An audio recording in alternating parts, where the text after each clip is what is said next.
नमस्कार, आप देख रहे हैं इंडिया टीवी। आपके साथ मैं हूं मीनाक्षी जोशी। वक्त हो गया है कहानी कुल्फी की का। तमाम खास मेहमान हमारे साथ स्टूडियो में मौजूद हैं। हमारे साथ राकेश शुक्ला जी हैं, विजय त्रिवेदी जी हैं, समीर चौगांवकर जी हैं, आरती टिक्कू जी हमारे साथ मौजूद है। बहुत स्वागत आप सभी मेहमानों का। महाराष्ट्र में बीएमसी के चुनावों में मुंब्रा से एआईएमआईएम के टिकट पर चुनाव जीतने वाली कैसे कह रही है कि पूरे मुंबई को हरा कर देंगे। हम बताएंगे आपको कैसे अखिलेश यादव ये कह रहे हैं कि 27 जो है 37 तक, ये 37 जो है 27 का चुनाव जिताएंगे। करेंगे इस खबर पर भी बात होगी। उत्तर प्रदेश में शंकराचार्य के से जुड़े हुए विवाद की भी बात, कैसे असली और नकली शंकराचार्य पर आ गई है, कौन सही कौन गलत, करेंगे तमाम खबरों पर चर्चा। लेकिन सबसे पहले बात होगी पश्चिम बंगाल की।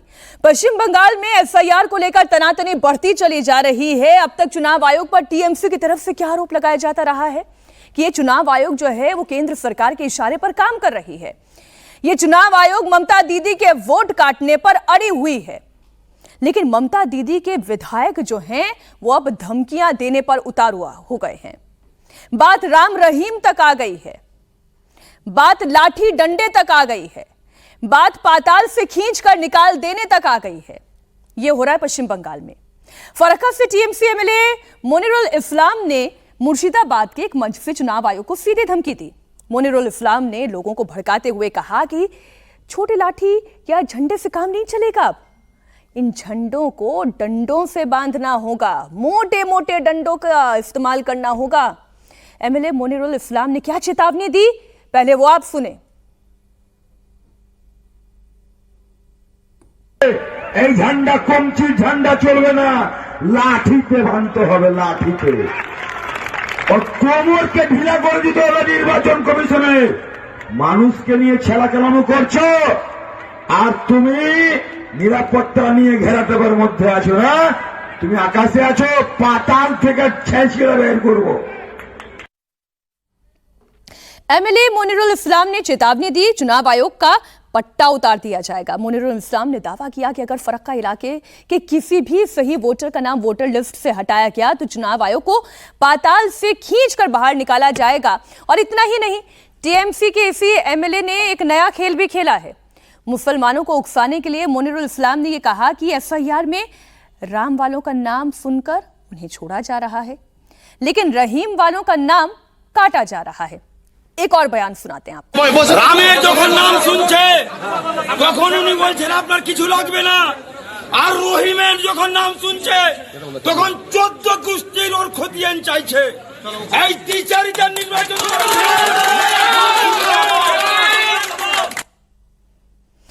ऐसा नहीं लग रहा है राकेश जी, अभी इस पर चर्चा हम शुरू करते हैं। ऐसा नहीं लग रहा है राकेश जी जैसे ममता दीदी ने एक ऐसी फोर्स तैयार करती है जहां पर वो राम वर्सेस रहीम की बात कर रहे हैं, जहां पर वो लाठी डंडे की बात कर रहे हैं, जहां पर वो पाताल से खींच कर लाने की सीधे सीधे चुनाव आयोग को धमकी दे रहे हैं।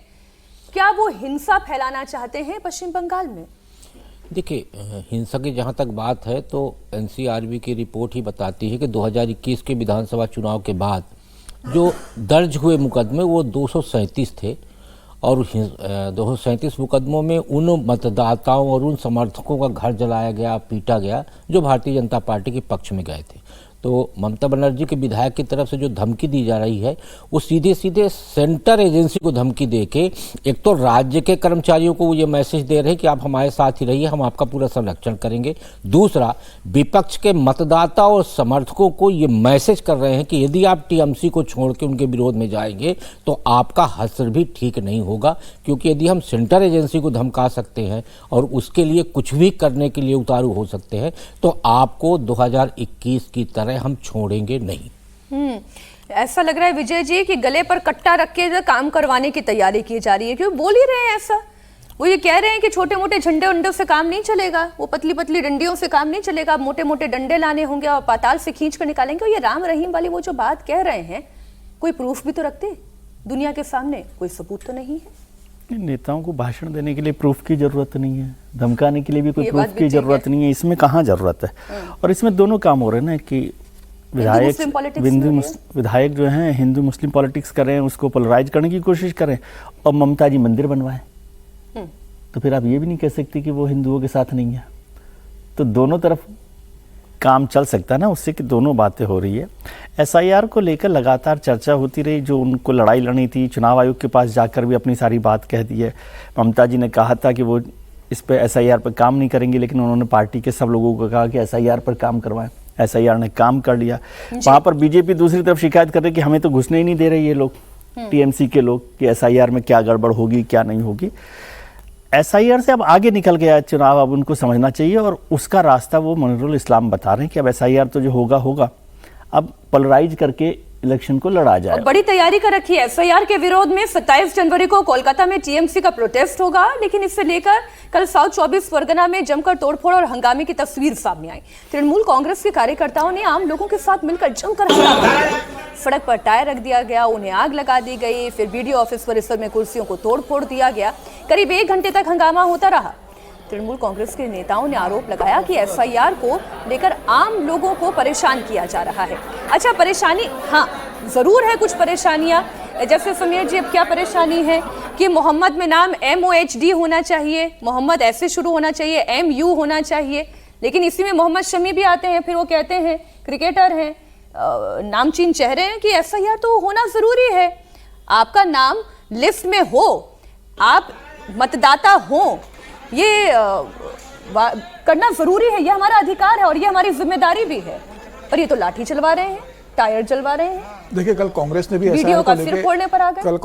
एसआईआर को लेकर बहुत जबरदस्त बंगाल के अंदर प्रदर्शन किया, और जो टीएमसी के विधायक का जो बयान आया उसे राहुल गांधी के बयान का एक विस्तार के रूप में देखा जाना चाहिए। राहुल गांधी भी तो कह चुके हैं कि जो चुनाव आयुक्त है, मुख्य चुनाव आयुक्त है, वो ये ना सोचे कि बाद में वो रिटायर हो जाएंगे, बच जाएंगे, जब हम सत्ता में लौट कर आएंगे तो उनको जो सरकार से सुविधा मिली हुई है बचने की, वो विड्रॉ करेंगे और उनको फिर हम घसीट कर बाहर लेकर आएंगे। तो जो राहुल गांधी चुनाव आयोग को धमकी दे रहे थे, उसी को ममता बनर्जी के सांसद ने बंगाल के अंदर खुलकर धमकी दी। और मुझे लग रहा है एक संवैधानिक संस्था के प्रमुख को, एक संवैधानिक संस्था को जो देश में निष्पक्ष चुनाव कराने के लिए जानी जाती है, इतना बड़ा चुनाव करती है, उसको इस तरीके से राजनीति में घसीटना, अपने स्वार्थ के लिए उसको लगातार धमकी देना, ठीक है, चुनाव आयोग राजनीतिक दल नहीं है, वो आपकी हर बात का जवाब नहीं दे सकता, लेकिन चुनाव आयोग पर इस तरीके से आरोप लगाना, और आप इसके खिलाफ तो सुप्रीम कोर्ट गए हो, आप हाई कोर्ट में गए हो, आप सुप्रीम कोर्ट में गए हो। सुप्रीम कोर्ट में बिहार चुनाव के पहले इसको लेकर चर्चा हो चुकी है, सुप्रीम कोर्ट का ऑब्जर्वेशन इसको लेकर आ चुके हैं। बंगाल में जो एसआईआर हो रही है उसको लेकर आप सुप्रीम कोर्ट में और हाई कोर्ट में गए हो। ममता बनर्जी तो यहां तक कह चुकी है कि मैं पैरवी करूंगी एसआईआर को लेकर, जरूरत पड़ेगी तो मेरे पास पूरी जानकारी है। तो जब आप सुप्रीम कोर्ट में हो और हाई कोर्ट में इस मामले में सुनवाई हो रही है, तो आपके पास तो बड़े बड़े वकीलों की फौज हाई कोर्ट और सुप्रीम कोर्ट में है। तो मुझे लग रहा है कि आपको न्यायपालिका पे भरोसा होना चाहिए। जो सुप्रीम कोर्ट का निर्णय बिहार को लेकर एसआईआर को आया था, उसके बाद अगर बंगाल को लेकर आता है, अगर कोर्ट का होता तो कोर्ट की बात का इंतजार भी तो किया जाता। आरती जी, यहाँ तो कोर्ट की तरफ कोई देख ही नहीं रहा है, खुलकर हिंदू मुस्लिम की पॉलिटिक्स कर रहा है। अभी विजय जी ने कहा है ना कि ममता बनर्जी बड़ा सेफ खेल रही हैं। एक तरफ तो वो मंदिर बनाने के लिए सरकारी धनराशि भी दे रही हैं, और दूसरी तरफ उनके नेता जो हैं वो जमकर हिंदू मुसलमान खेल रहे हैं। अरे राम रहीम वाली कहां से बात आ गई? मीनाक्षी, आपने बिल्कुल सही कहा। ममता बनर्जी मुझे लगता है एक स्पेशल केस है। बिहार में जो हाल हुआ, अगर आप देखें कि एसआईआर पे जो विरोध कर रहे थे और हिंदू मुसलमान के इश्यूज उठा रहे थे साइमल्टेनियसली, उनका जो हाल हुआ बिहार में, वो बंगाल में भी हो सकता है। लेकिन चूंकि ममता बनर्जी पावर में है, बहुत सारे संस्थान उनके अंडर है, बहुत सारी चीज़ें उनके हाथ में हैं, तो जिस तरह की राजनीति वो खेल रही है, बिल्कुल पोलराइज कर रही है।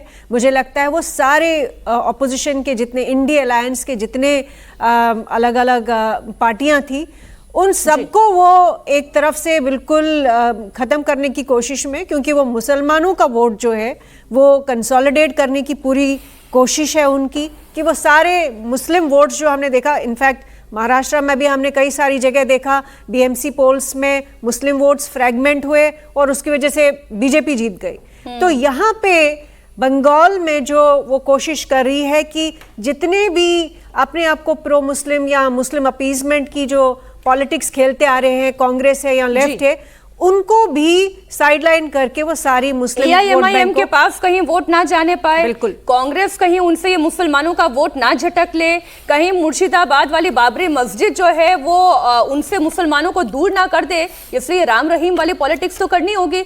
लेकिन वहां महाराष्ट्र में तो इलेक्शन हो चुके हैं, लेकिन फिर भी वहां पर हिंदू मुस्लिम की पॉलिटिक्स खत्म नहीं हो रही है। ओवैसी की पार्टी के शानदार प्रदर्शन के बाद समीकरण कुछ बनने बिगड़ने शुरू हो गए हैं। हालांकि कई सेक्युलर पार्टीज के लिए ये टेंशन की बात होगी, लेकिन ओवैसी एंड कंपनी के लिए यही सबसे बड़ी बात है कि इतना उत्साह है, इतनी सारी सीटें वो जीत कर लाए हैं। और कैसे जीत कर लाए हैं? वही बुर्का, वही हिजाब, वही कुरान, वही जय मुसलमान वाले नारों के साथ। महाराष्ट्र में बीएमसी के चुनावों में मुंब्रा से एआईएमआईएम के टिकट पर चुनाव जीतने वाली सहर शेख ने अपना एक बयान दिया और बयान के बाद जबरदस्त बवाल मचा। जीत के बाद विरोधियों पर न सिर्फ उन्होंने तंज कसा, बल्कि कहा कि मुंब्रा को पूरी तरह से हरे रंग में रंग देंगे। आप सुने बयान।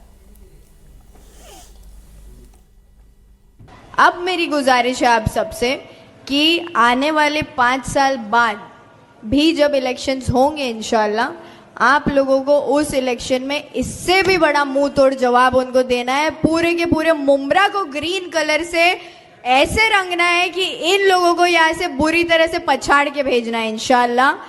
हर एक कैंडिडेट इंशाल्लाह 5 साल बाद सिर्फ और सिर्फ एमआईएम का आएगा, क्योंकि अब इलेक्शन में आप मजलिस की ताकत समझ चुके हैं और ये ताकत हमको अल्लाह से आती है।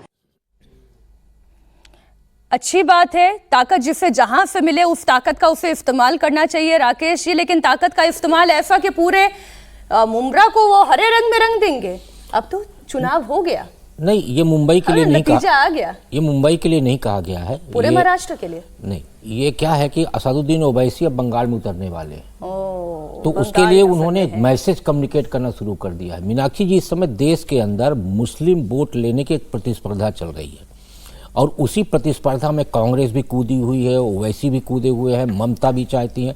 अब ममता का जो मुस्लिम विधायक को उतारा गया है, उसके पीछे क्या ममता के मन में भी डर पैदा हो गया कि जिस तरीके से परंपरागत पार्टियों को छोड़ के मुस्लिम वोटर दूसरी जगह पे जा रहा है, उससे क्या उनको ये डर सता रहा है कि मुस्लिम वोट यदि कटेगा तो हमें कौन से वोट को लेके आना है। इसलिए जो विजय जी ने कहा कि एक तरफ वो मंदिर भी बनवा रही है, दूसरी तरफ मस्जिद भी बनने दे रही है। ऐसा नहीं है कि हुमायूं कबीर के खिलाफ उन्होंने कोई कार्रवाई की है, तो मंदिर और मस्जिद दोनों को लेके वो इसलिए पैरेलल चल रही हैं कि जिससे हम मुस्लिमों को हम एक तरफ से मैसेज करें कि हम ही आपके मसीहा हैं, और दूसरा यदि मुस्लिम समर्थक कोई आता है तो वो उनके वोट को खींचने ना पाए। क्योंकि कांग्रेस भी जैसे कूद रही है, और असदुद्दीन ओवैसी की पार्टी की तरफ से जो बयान दिया गया है कि हरा रंग कर देंगे, वो कुल मिला के महाराष्ट्र के लिए नहीं है, बल्कि वो बंगाल के लिए वो मैसेज है।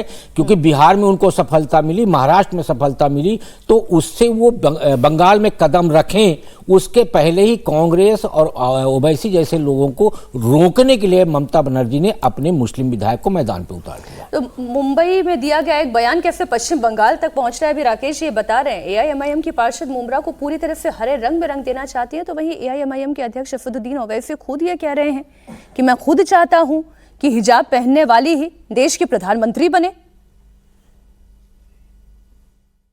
प्रधानमंत्री हिजाब पहनने वाली लड़की होनी चाहिए। अगर ये मैं बोल रहा हूं तो इसमें कौन सा गुनाह है? क्या हम ख्वाब नहीं देख सकते? क्या हम उस ख्वाब को पूरा करने की कोशिश नहीं कर सकते? क्या भारत का संविधान हमको इस बात से रोकता है? नहीं रोकता है। यही तो हम ये कह रहे हैं कि ख्वाब देखो, उन ख्वाबों को पूरा करने के लिए मुत्तहिद रहो, काम करो।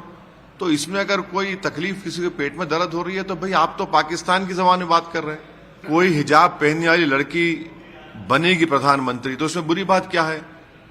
आप इसमें बुरी बात क्या है? संविधान तो इजाजत देता है ना, बिल्कुल भी इजाजत दे सकता है। और अगर ऐसा अल्लाह करे कि मेरी जिंदगी में वो दिन देखो, नहीं, मेरी जिंदगी के बाद होगा, कभी ना कोई तो होगा इंशाल्लाह एक दिन। अच्छा, असदुद्दीन ओवैसी विजय जी पेशे से बैरिस्टर हैं और अपनी बातों को पूरे तर्क के साथ कहते हैं। जो कहा है उसमें वाकई में देखा जाए कुछ गलत भी नहीं है, लेकिन हिडन एजेंडा भी क्या कोई ओवैसी का है, तो आप समझा दें। कुछ गलत नहीं कह रहे, ठीक है, सब लोग कह सकते हैं। इसमें हिंदुस्तान का संविधान भी, आइन भी इजाजत देता है, वो बन सकता है, नहीं बन सकता। लेकिन ओवैसी साहब बैरिस्टर हैं और मैं उनको बहुत प्रोग्रेसिव मुस्लिम लीडर के तौर पे उम्मीद करता हूं कि वो कहें कि मुस्लिम बेटी, वो बोले ना, बिल्कुल ठीक बात है, मुस्लिम बेटी प्रधानमंत्री बने, राष्ट्रपति बने, मुख्यमंत्री बने, अच्छी बात है। इसमें कोई आपत्ति वाली बात भी नहीं और कोई आशंका वाली बात भी नहीं होनी चाहिए। और वो एक पार्टी जिसको करते हैं, लीड करते हैं, वो पार्टी तो एक धर्म के नाम के साथ चलती है। उसमें भी कोई आपत्ति नहीं। भारत में यदि इस तरह की इजाज़त है तो आप कोई कुछ कर नहीं सकते कि मुस्लिमीन करके पार्टी चल रही है और वो अपने एजेंडा को आगे बढ़ा रहे हैं। लेकिन ओवैसी साहब हमेशा आइन के जो ब्रैकेट है ना उसके अंदर बात करते हैं। एजेंडा उनका जिनको समझना होता है वो समझ लेते हैं, जो उसके आगे बढ़ना चाहते हैं। जो आपने मुमरा में उनको देखा ही है, कॉरपोरेटर साहब को साहिबान जो है वो बात कर रही हैं, तो उसमें कोई आपत्ति वाली बात नहीं होती। और बल्कि इस तरह से करके उन्होंने, आप देखिए कि मुंबई में या महाराष्ट्र के इलेक्शंस में जो जगह बनाई है, ये जो सो कॉल सेकुलर पार्टीज हैं, जो पार्टीज मुस्लिम वोट के भरोसे रहती है और वो समझती थी कि हम ही उनके ठेकेदार हैं, उनके लिए चेतावनी है ये। कांग्रेस भी है, समाजवादी पार्टी है और भी पार्टी है, आरजेडी भी है, उद्धव ठाकरे साहब भी हैं। तो सभी लोगों के लिए चेतावनी है कि वो अभी तक उनको ठेकेदार समझ रहे थे। और आज़ादी के बाद, मैं समझता हूँ आज़ादी से पहले भी हिंदुस्तान में मुसलमानों ने मुसलमान लीडर को चुनने की एक्सरसाइज नहीं की। अब वो एक्सरसाइज ओवैसी साहब करवाना चाहते हैं और धीरे धीरे वो उस रास्ते पर बढ़ रहे हैं। और इसलिए शायद ओवैसी जो है वो आइन के ब्रैकेट में ही बात करते हैं। वो ये नहीं कहते कि मुस्लिम लड़की प्रधानमंत्री बने, वो ये कहते हैं कि बुर्का हिजाब पहनने वाली लड़की महिला वो बने। अच्छा, लेकिन इस पर कांग्रेस सांसद इमरान मसूद ने टारगेट किया। उन्होंने कहा कि नफरत फैलाने से कुछ हासिल नहीं होगा, हमें हिजाब से कोई दिक्कत नहीं है, लेकिन परेशानी यह है कि आप हिजाब को टारगेट करके नफरत फैलाने की बात करते हैं। आप सुनिए इमरान मसूद को भी। आप हिजाब को टारगेट कर करके नफरत फैलाने की बात कर रहे हो, और हिजाब पहनना कोई गुनाह तो है नहीं। हिजाब तो हमारी संस्कृति का हिस्सा है। भारतीय संस्कृति में भी तो सर के ऊपर पल्लू ढका जाता है, तो ये तो हमारी संस्कृति है। इस संस्कृति से किसी को एतराज क्यों है? इससे क्यों नफरत फैलाना चाहते हैं? संविधान में तो लिखा नहीं कि कोई मुसलमान प्रधानमंत्री नहीं बन सकता, संविधान में तो नहीं लिखा ना, तो फिर ये इस तरह की बातें करने से कोई हासिल नहीं होता ना। अब जिससे सबसे ज्यादा डर है आरती जी, वो बोल रहे हैं सबसे पहले। उन्हें पता है कि ये तो हमारा कोर वोट बैंक था जिस पर असदुद्दीन ओवैसी ने कुंडली मार ली है। बिल्कुल, ओवैसी साहब नफरत तो फैला ही रहे हैं। मुझे आश्चर्यजनक ये लगता है कि ये अपने आप को प्रोग्रेसिव मुस्लिम बोलते हैं या कहते हैं। कई सारे लोग भी मानते हैं कि प्रोग्रेसिव मुस्लिम है, लेकिन इन्होंने ये नहीं कहा कि भारत की प्रधानमंत्री एक महिला होनी चाहिए, कि जो इंदिरा गांधी के बाद अभी तक हुई नहीं। इंदिरा गांधी जी भी इसलिए बनी क्योंकि वो नेहरू जी की बेटी थी। इन्होंने उस तरह से नहीं कहा, इन्होंने रिलीजन को अपनी वो ढाल बनाया और उस तरह की राजनीति की। इमरान मसूद को किस बात का डर है? लेकिन इन्होंने ये कल को ये कहे कि भाई स्कर्ट पहनने वाली कोई प्रधानमंत्री होनी चाहिए, पैंट पहनने वाली प्रधानमंत्री होनी चाहिए, टोपी पहनने वाली, घूंघट डालने वाली। ये तो बहुत ही रूढ़िवादी, बहुत ही घटिया किस्म की बातें हैं, नफरत फैलाने वाली बातें हैं। और इमरान मसूद ने बिल्कुल सही कहा, मैं उनको रैशनली और लॉजिकली उन्होंने जो बात कही सही कही है। लेकिन हाँ, कांग्रेस को डर ये है क्योंकि कांग्रेस इस तरह की राजनीति कई लंबे समय से करती आ रही है, और अब उनसे भी ज्यादा बदतर जो मुसलमान रिलीजियस पॉलिटिक्स पे जो राजनीति खेली जा रही है वो ओवैसी साहब खेल रहे हैं, और उनके जैसे कई और सारे लोग। तो ये कह सकते हैं कि पूरी की पूरी राजनीति जो है इतनी डीपली पोलराइज हो चुकी है भारत में, इतना गंदा प्रदर्शन हो रहा है हमारी पूरी राजनीति का कि अफसोस सबको होना चाहिए। असल में सबसे ज्यादा तो ये अपने आप को जो बुद्धिजीवी मानते हैं, सबसे ज्यादा तो ये जो अपने आप को पढ़ा लिखा मानते हैं। ओवैसी साहब बैरिस्टर है, पता नहीं क्या पढ़ा है उन्होंने और क्या वो सिखा रहे हैं अपने समाज को। तो मुझे लगता है ये बहुत ही दुर्भाग्यपूर्ण बात। तो इमरान मसूद साहब के लिए दिक्कत है, इमरान मसूद साहब इतने दिन से वो बड़ा जहाज लेकर बैठे हुए हैं, उसमें कहा ये सारी छोटी छोटी नावें उसके अंदर आ जाएं, और वो नावें अपने आप की अलग अलग चल रही हैं। वो दिक्कत है, जहाज अभी खाली पड़ा हुआ, वो है चिंता उनकी। इमरान मसूद साहब है 1873 से लेके 1973 तक का यदि आप इतिहास देखेंगे तो महाराष्ट्र में गैर मराठी ही मेयर हुआ करते थे और उसमें मुस्लिम भी मेयर बना। 1973 में जो शिवसेना का उदय हुआ उसके बाद से धीरे धीरे मराठी मतलब मानसिकता बनती गई, और फिर उसके बाद ये हुआ कि मेयर तो मराठी ही होगा। तो इसलिए ये कहना कि मुंबई में पहली बार की बात कर रहे हैं ये ओवैसी साहब, ऐसा नहीं है। नहीं, वो वैसे भी मुंबई सेंट्रिक, आप ही ने कहा सर, वो मुंबई सेंट्रिक है भी नहीं। हाँ, वो कुल मिला के बंगाल के लिए एक नया मैसेज है। अच्छा, ओवैसी की बातों पर भले ही सियासी घमासान छिड़ा हुआ हो, लेकिन इस बीच खबर ये भी है कि आने वाले यूपी चुनाव में ओवैसी के साथ अखिलेश यादव खड़े हो सकते हैं। खबर यह है कि यूपी विधानसभा चुनाव में अखिलेश यादव ओवैसी से हाथ मिला सकते हैं। समाजवादी पार्टी और एआईएमआईएम में गठबंधन हो सकता है, और इससे लेकर कल समाजवादी पार्टी की बैठक हुई, तब चर्चा भी हुई। बैठक में अखिलेश यादव के साथ उनके सभी 37 सांसद शामिल हुए। उसके बाद उन्होंने बाकायदा एक पोस्ट भी डाला। उस पोस्ट में उन्होंने जो लिखा वो भी बड़ा इंटरेस्टिंग है, क्योंकि जो 27 के लेकर जो राजनीति होगी उसको लेकर ये पूरा मंथन था। उस पर अखिलेश यादव ने बिगुल भी फूंक दिया। उसने ओवैसी के साथ गठबंधन को लेकर क्या चर्चा हुई है, उस पर कुछ रिएक्शंस आए हैं, वो आपको सुना देते हैं। मैंने कहा ना, मैंने कहा तो आपसे कि पीडीए की लड़ाई में जो आ गया साथ उसका स्वागत किया जाएगा। भारतीय जनता पार्टी को समाजवादी पार्टी और इंडिया गठबंधन हरा रहा है। यानी सत्ताईस के प्रत्याशियों के लिए क्या कुछ स्वागत है? रणनीति बन चुकी है। बहुत जल्दी आप लोगों के सामने खुलासा हो जाएगा। तो मैं जिस पोस्ट की बात कर रही थी, जल्दी से वो पोस्ट भी आप लोगों को दिखा देती हूं। अखिलेश यादव ने 27 फतह के लिए अपनी टीम 37 लगाती है। अखिलेश यादव ने सोशल मीडिया प्लेटफॉर्म एक्स पर एक पोस्ट साझा किया। उसमें लिखा 37 जिताएंगे 27, और कार्यकर्ताओं से एकजुट होकर पीडीएफ सरकार बनाने की अपील की। वो पोस्ट भी आपके सामने है।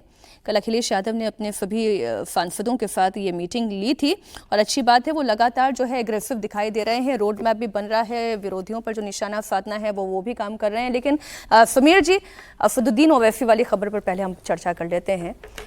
ये तो कोशिश बिहार में भी हो रही थी, वहाँ तो ओवैसी जी खुद आगे बढ़कर कह रहे थे तेजस्वी से कि आप जो है गठबंधन कर लें, लेकिन उन्होंने वहाँ पर घास नहीं डाली। अब यहाँ पर सुइसाइडल तो नहीं हो जाएगा समाजवादी पार्टी के लिए ओवैसी के साथ आना? देखिए, बिहार में सिर्फ ओवैसी ने कोशिश ही नहीं की थी। बिहार में तो ओवैसी के जो प्रदेश अध्यक्ष है वो तो पूरा बैंड बाजा लेकर आरजेडी के कार्यालय पे चले गए थे, लालू प्रसाद के घर पर गए थे। तेजस्वी ने नहीं माना और गठबंधन में हमें शामिल करो और हमें सिर्फ 5 सीट दे दो, आप बाकी सीटों पर आप लड़ो। लालू ने इसे स्वीकार नहीं किया, तेजस्वी ने इसे स्वीकार नहीं किया। हालांकि कांग्रेस की कोशिश थी कि ओवैसी गठबंधन में तेजस्वी उसको शामिल करे, लेकिन मुझे लगता है कि उत्तर प्रदेश में ये कहा जा रहा है कि भाई ओवैसी क्या अखिलेश यादव के साथ गठबंधन करेंगे, अखिलेश यादव क्या ओवैसी को प्रस्ताव देंगे गठबंधन में आने के लिए। मुझे इसकी संभावना कम नजर आती है। अखिलेश यादव को जिस तरीके से उत्तर प्रदेश के अंदर लोकसभा चुनाव में प्रदर्शन हुआ है, अखिलेश यादव को यह लग रहा है कि इस समय उनकी स्थिति बहुत अच्छी है, और वो पीडीए के ऊपर जिस तरीके से पूरी तरीके से निर्भर है। उनको तो पता है कि भाई यादव वोट उनके साथ जुड़ा हुआ है, मुसलमानों का बड़ा वोट जुड़ा हुआ है, और पीडीए का एक उनके साथ जुड़ गया, जिसके कारण 37 सीटों में वो जिस तरीके से उन्होंने प्रदर्शन किया और भारतीय जनता पार्टी को 33 सीटों पर लेकर आए। तो मुझे लग रहा है इस बात की संभावना कम है कि वो ओवैसी के साथ किसी भी तरह का गठबंधन करे। एक बार ओवैसी के साथ वो गठबंधन क्यों छोड़ा गया है? फिर ये जो भी पीडीए के हक की बात करेगा उसे साथ लाने के लिए तैयार है, ये शिगुफा क्यों? तो पीडीए के हक की बात में तो सिर्फ ओवैसी क्यों आते हैं? उसमें तो कांग्रेस भी आती है, उसमें मायावती भी आती है। हो सकता है मायावती को संदेश हो सकता है कांग्रेस को संदेश हो सकता है ये कि आरएलडी के जयंत चौधरी को के साथ तो उन्होंने एक एक्सपेरिमेंट करके देख लिया, वो फ्लॉप रहा। नहीं, ये भी तो समझिए ना, ये आरएलडी के जयंत चौधरी को भी संदेश होगा। ये हो सकता है कि दूसरे जो अन्य छोटे दल अभी योगी जी के साथ सरकार में उनको संदेश हो कि भाई आप हम पीडीए की बात कर रहे हो, पीडीए के जो छोटे दल है जो निषाद पार्टी के जुड़े हुए हैं, अभी राजभर जो जुड़े हुए, उनको संदेश हो कि आप हमारे साथ आइए, तो बाकी लोगों को संदेश होगा। मुझे नहीं लगता कि अखिलेश यादव किसी भी तरीके से ओवैसी के साथ जुड़ेंगे, क्योंकि ओवैसी के साथ जुड़ने का मतलब ये होगा कि सीधे सीधे आप मुस्लिम तुष्टिकरण की राजनीति कर रहे हो, और अखिलेश यादव इस समय बचेंगे जो खुद इटावा में इतना बड़ा शिव मंदिर बनवा रहे हैं, हाथों से क्यों हस्तांतरित कर देना चाहेंगे। लेकिन राकेश, ये जो 37 जिताएंगे 27, 184 तक कैसे ले जाएंगे? देखिए, भारतीय राजनीति में जितने भी पार्टियां हैं उनमें मुझे लगता है अखिलेश यादव थोड़ा ज़्यादा समझदार मुझे समझ आ रहे हैं। आप देखिए कि उन्होंने पहली बार तो ये कहा कि हमें भारतीय जनता पार्टी से भारतीय जनता पार्टी की तरह चुनाव लड़ना पड़ेगा। एक तो ये उनकी समझदारी, यानी कि सारी गणित बिठा के लड़ना पड़ेगा, जमीन पे लड़ना पड़ेगा, प्रबंधन करके लड़ना पड़ेगा। और दूसरा उन्होंने ये कहा कि यदि जरूरत पड़ी तो ओवैसी के साथ भी जाएंगे। उनको ये इल्म है कि बिहार में जो गलती हुई आरजेडी से, वो गलती हमें नहीं करनी है।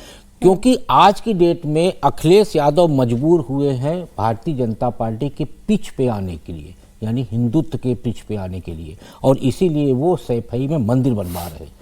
तो उनका जो पीडीए का फार्मूला है, तो पी को तो आप कई तरह से देखिए, पी को पीड़ित में देखिए, पी को पिछड़े में देखिए, लेकिन अभी जब पी को पंडित में भी तो देखिए, मैं वही कहने जा रहा हूँ कि पी को पंडित में भी देखिए, तो पी को वो एक बहुआयामी बनाने की कोशिश में है। ए को भी बना रहे हैं, ए को भी वैसे ए को भी बना रहे। अब उनके पास जो लगता है घबराहट है, वो ये है कि ऐसा ना हो कि जो गलती वहां हुई बिहार में, वो गलती बिहार यूपी में भी हो जाए, इसलिए वो पी डी के साथ ए को एक मुश्त रखना चाहते हैं, और उसके लिए यदि ओवैसी के साथ गठबंधन करने की जरूरत पड़ी तो मुझे लगता है अखिलेश जी पूरी सहजता के साथ ओवैसी के साथ गठबंधन करेंगे। उत्तर प्रदेश के प्रयागराज में इस वक्त माघ मेला चल रहा है शंकराचार्य की पदवी को लेकर, लेकिन इस मेले में महाभारत छिड़ गई है।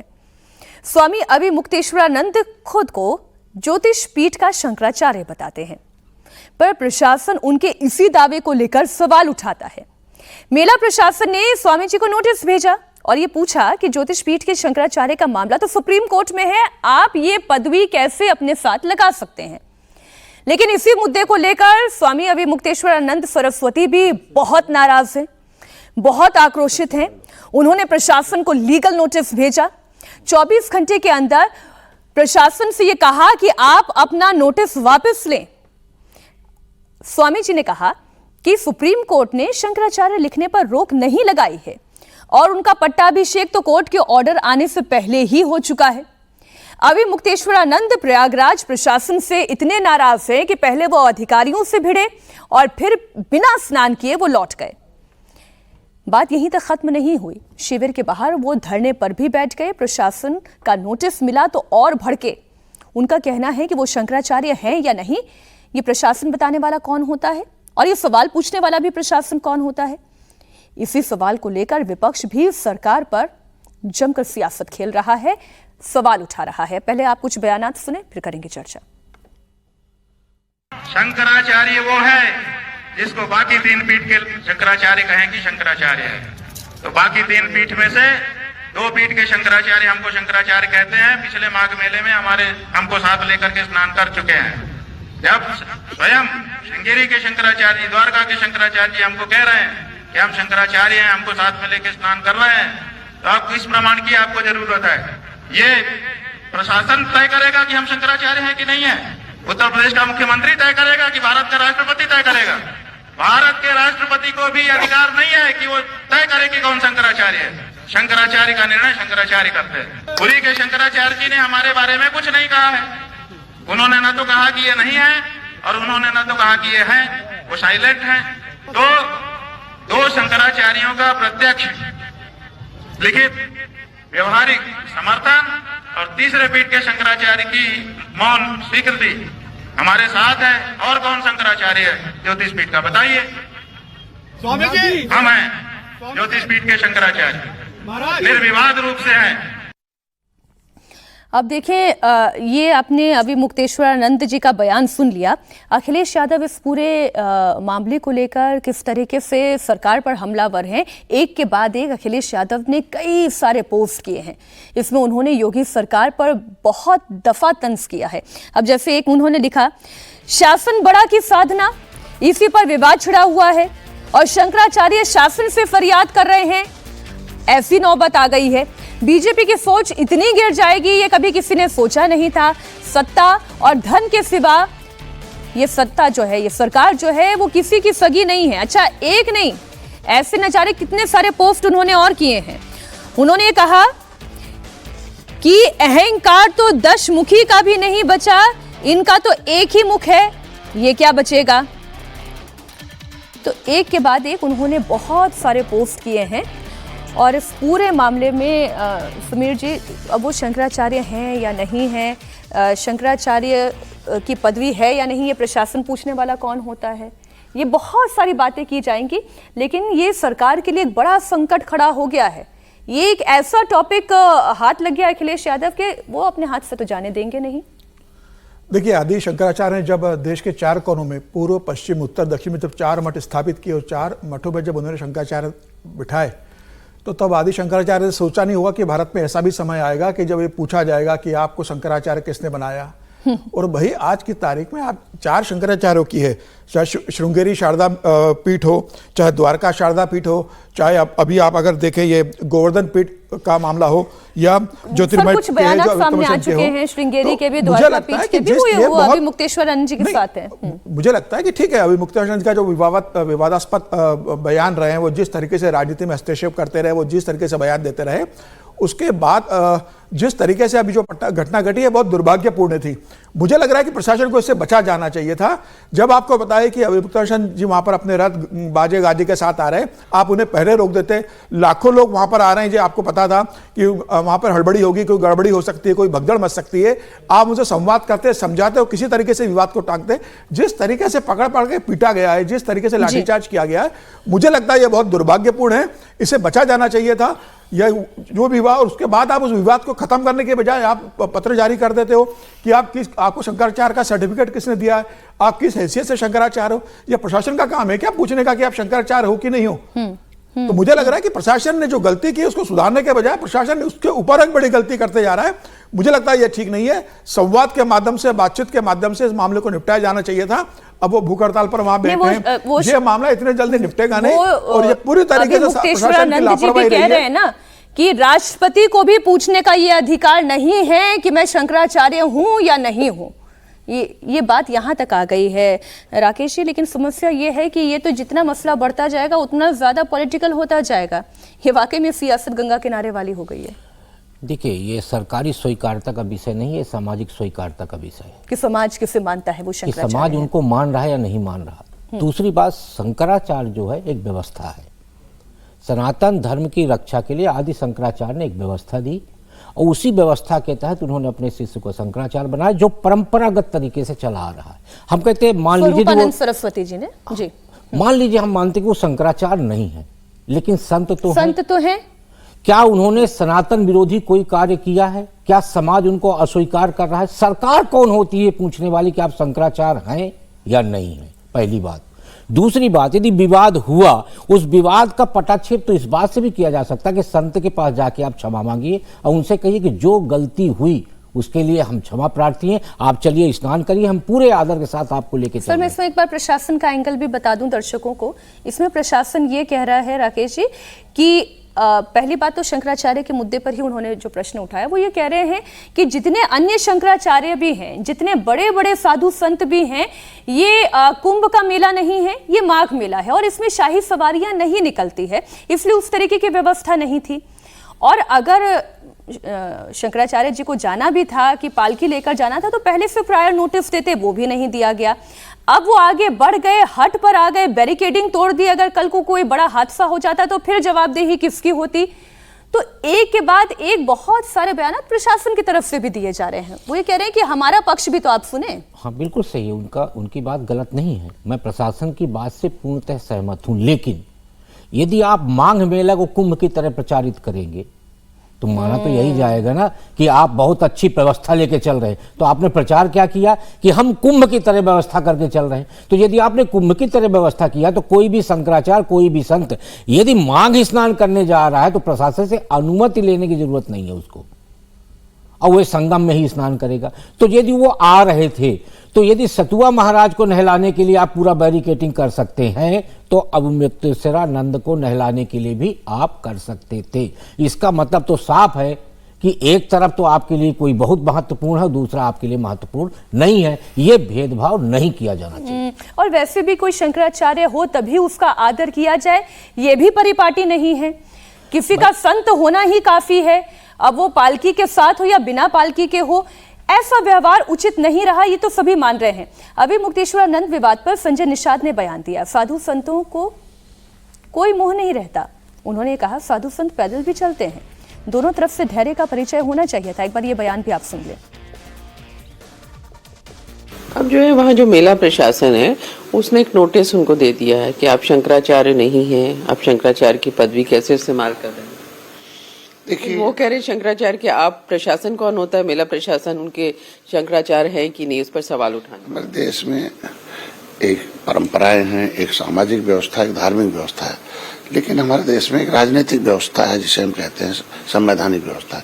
और संवैधानिक व्यवस्था में लोगों को अधिकार दिए गए हैं जगह जगह, और शासन प्रशासन को व्यवस्था संभालने के लिए, देश को करने के लिए संविधान में उनको एक दी गई है कि व्यवस्था कैसे संभाला था, और उसमें सबको सहयोग करना चाहिए। जिस तरह से पुलिस ने उनको रोका, उनके जो साथी थे उनके साथ जिस तरह का व्यवहार हुआ, विपक्ष को एक तरह का मौका दिया गया। अजय राय वहां पे गए, खुद अखिलेश यादव भी सवाल उठा रहे हैं बार बार कि इस तरह से साधु संतों के साथ दुर्व्यवहार हो रहा है। देखिए, दोनों तरफ से धैर्य का परिचय होना चाहिए।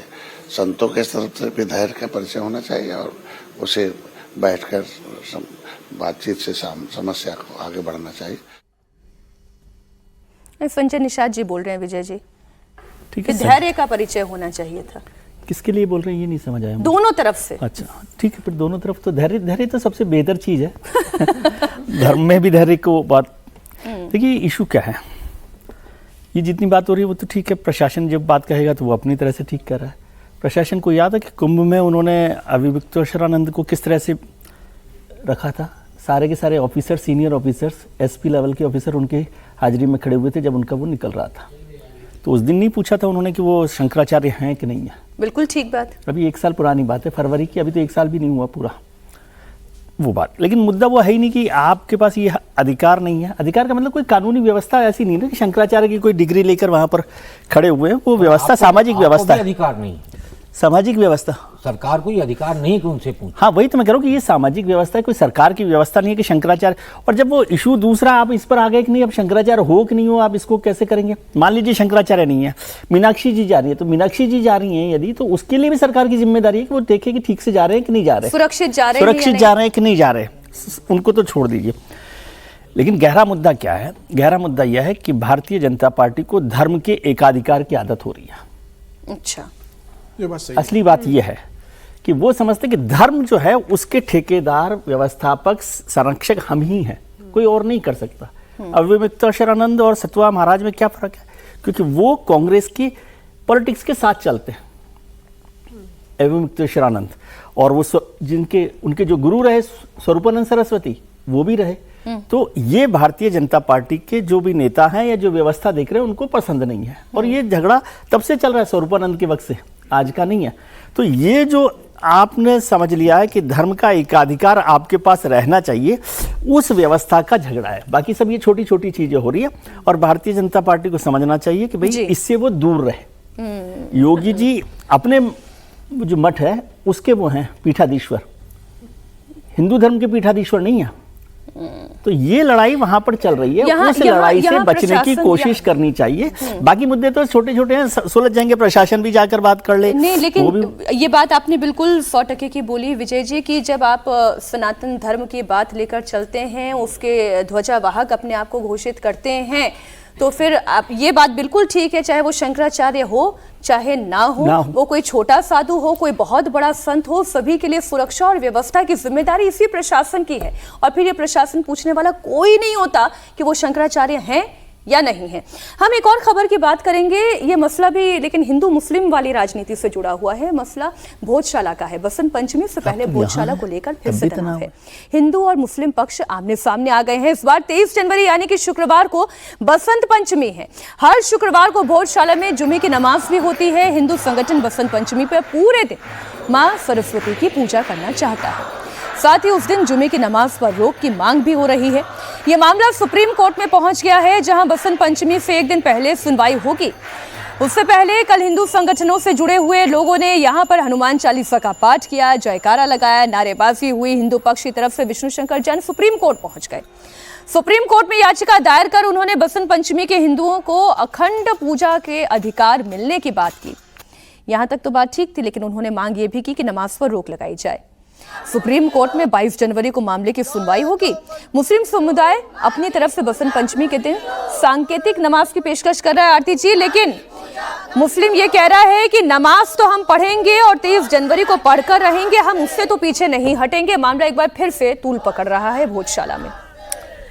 मीनाक्षी जी, वाकई ये बहुत ही अनफॉर्चुनेट है कि लगभग हर दूसरे दिन ये होता है।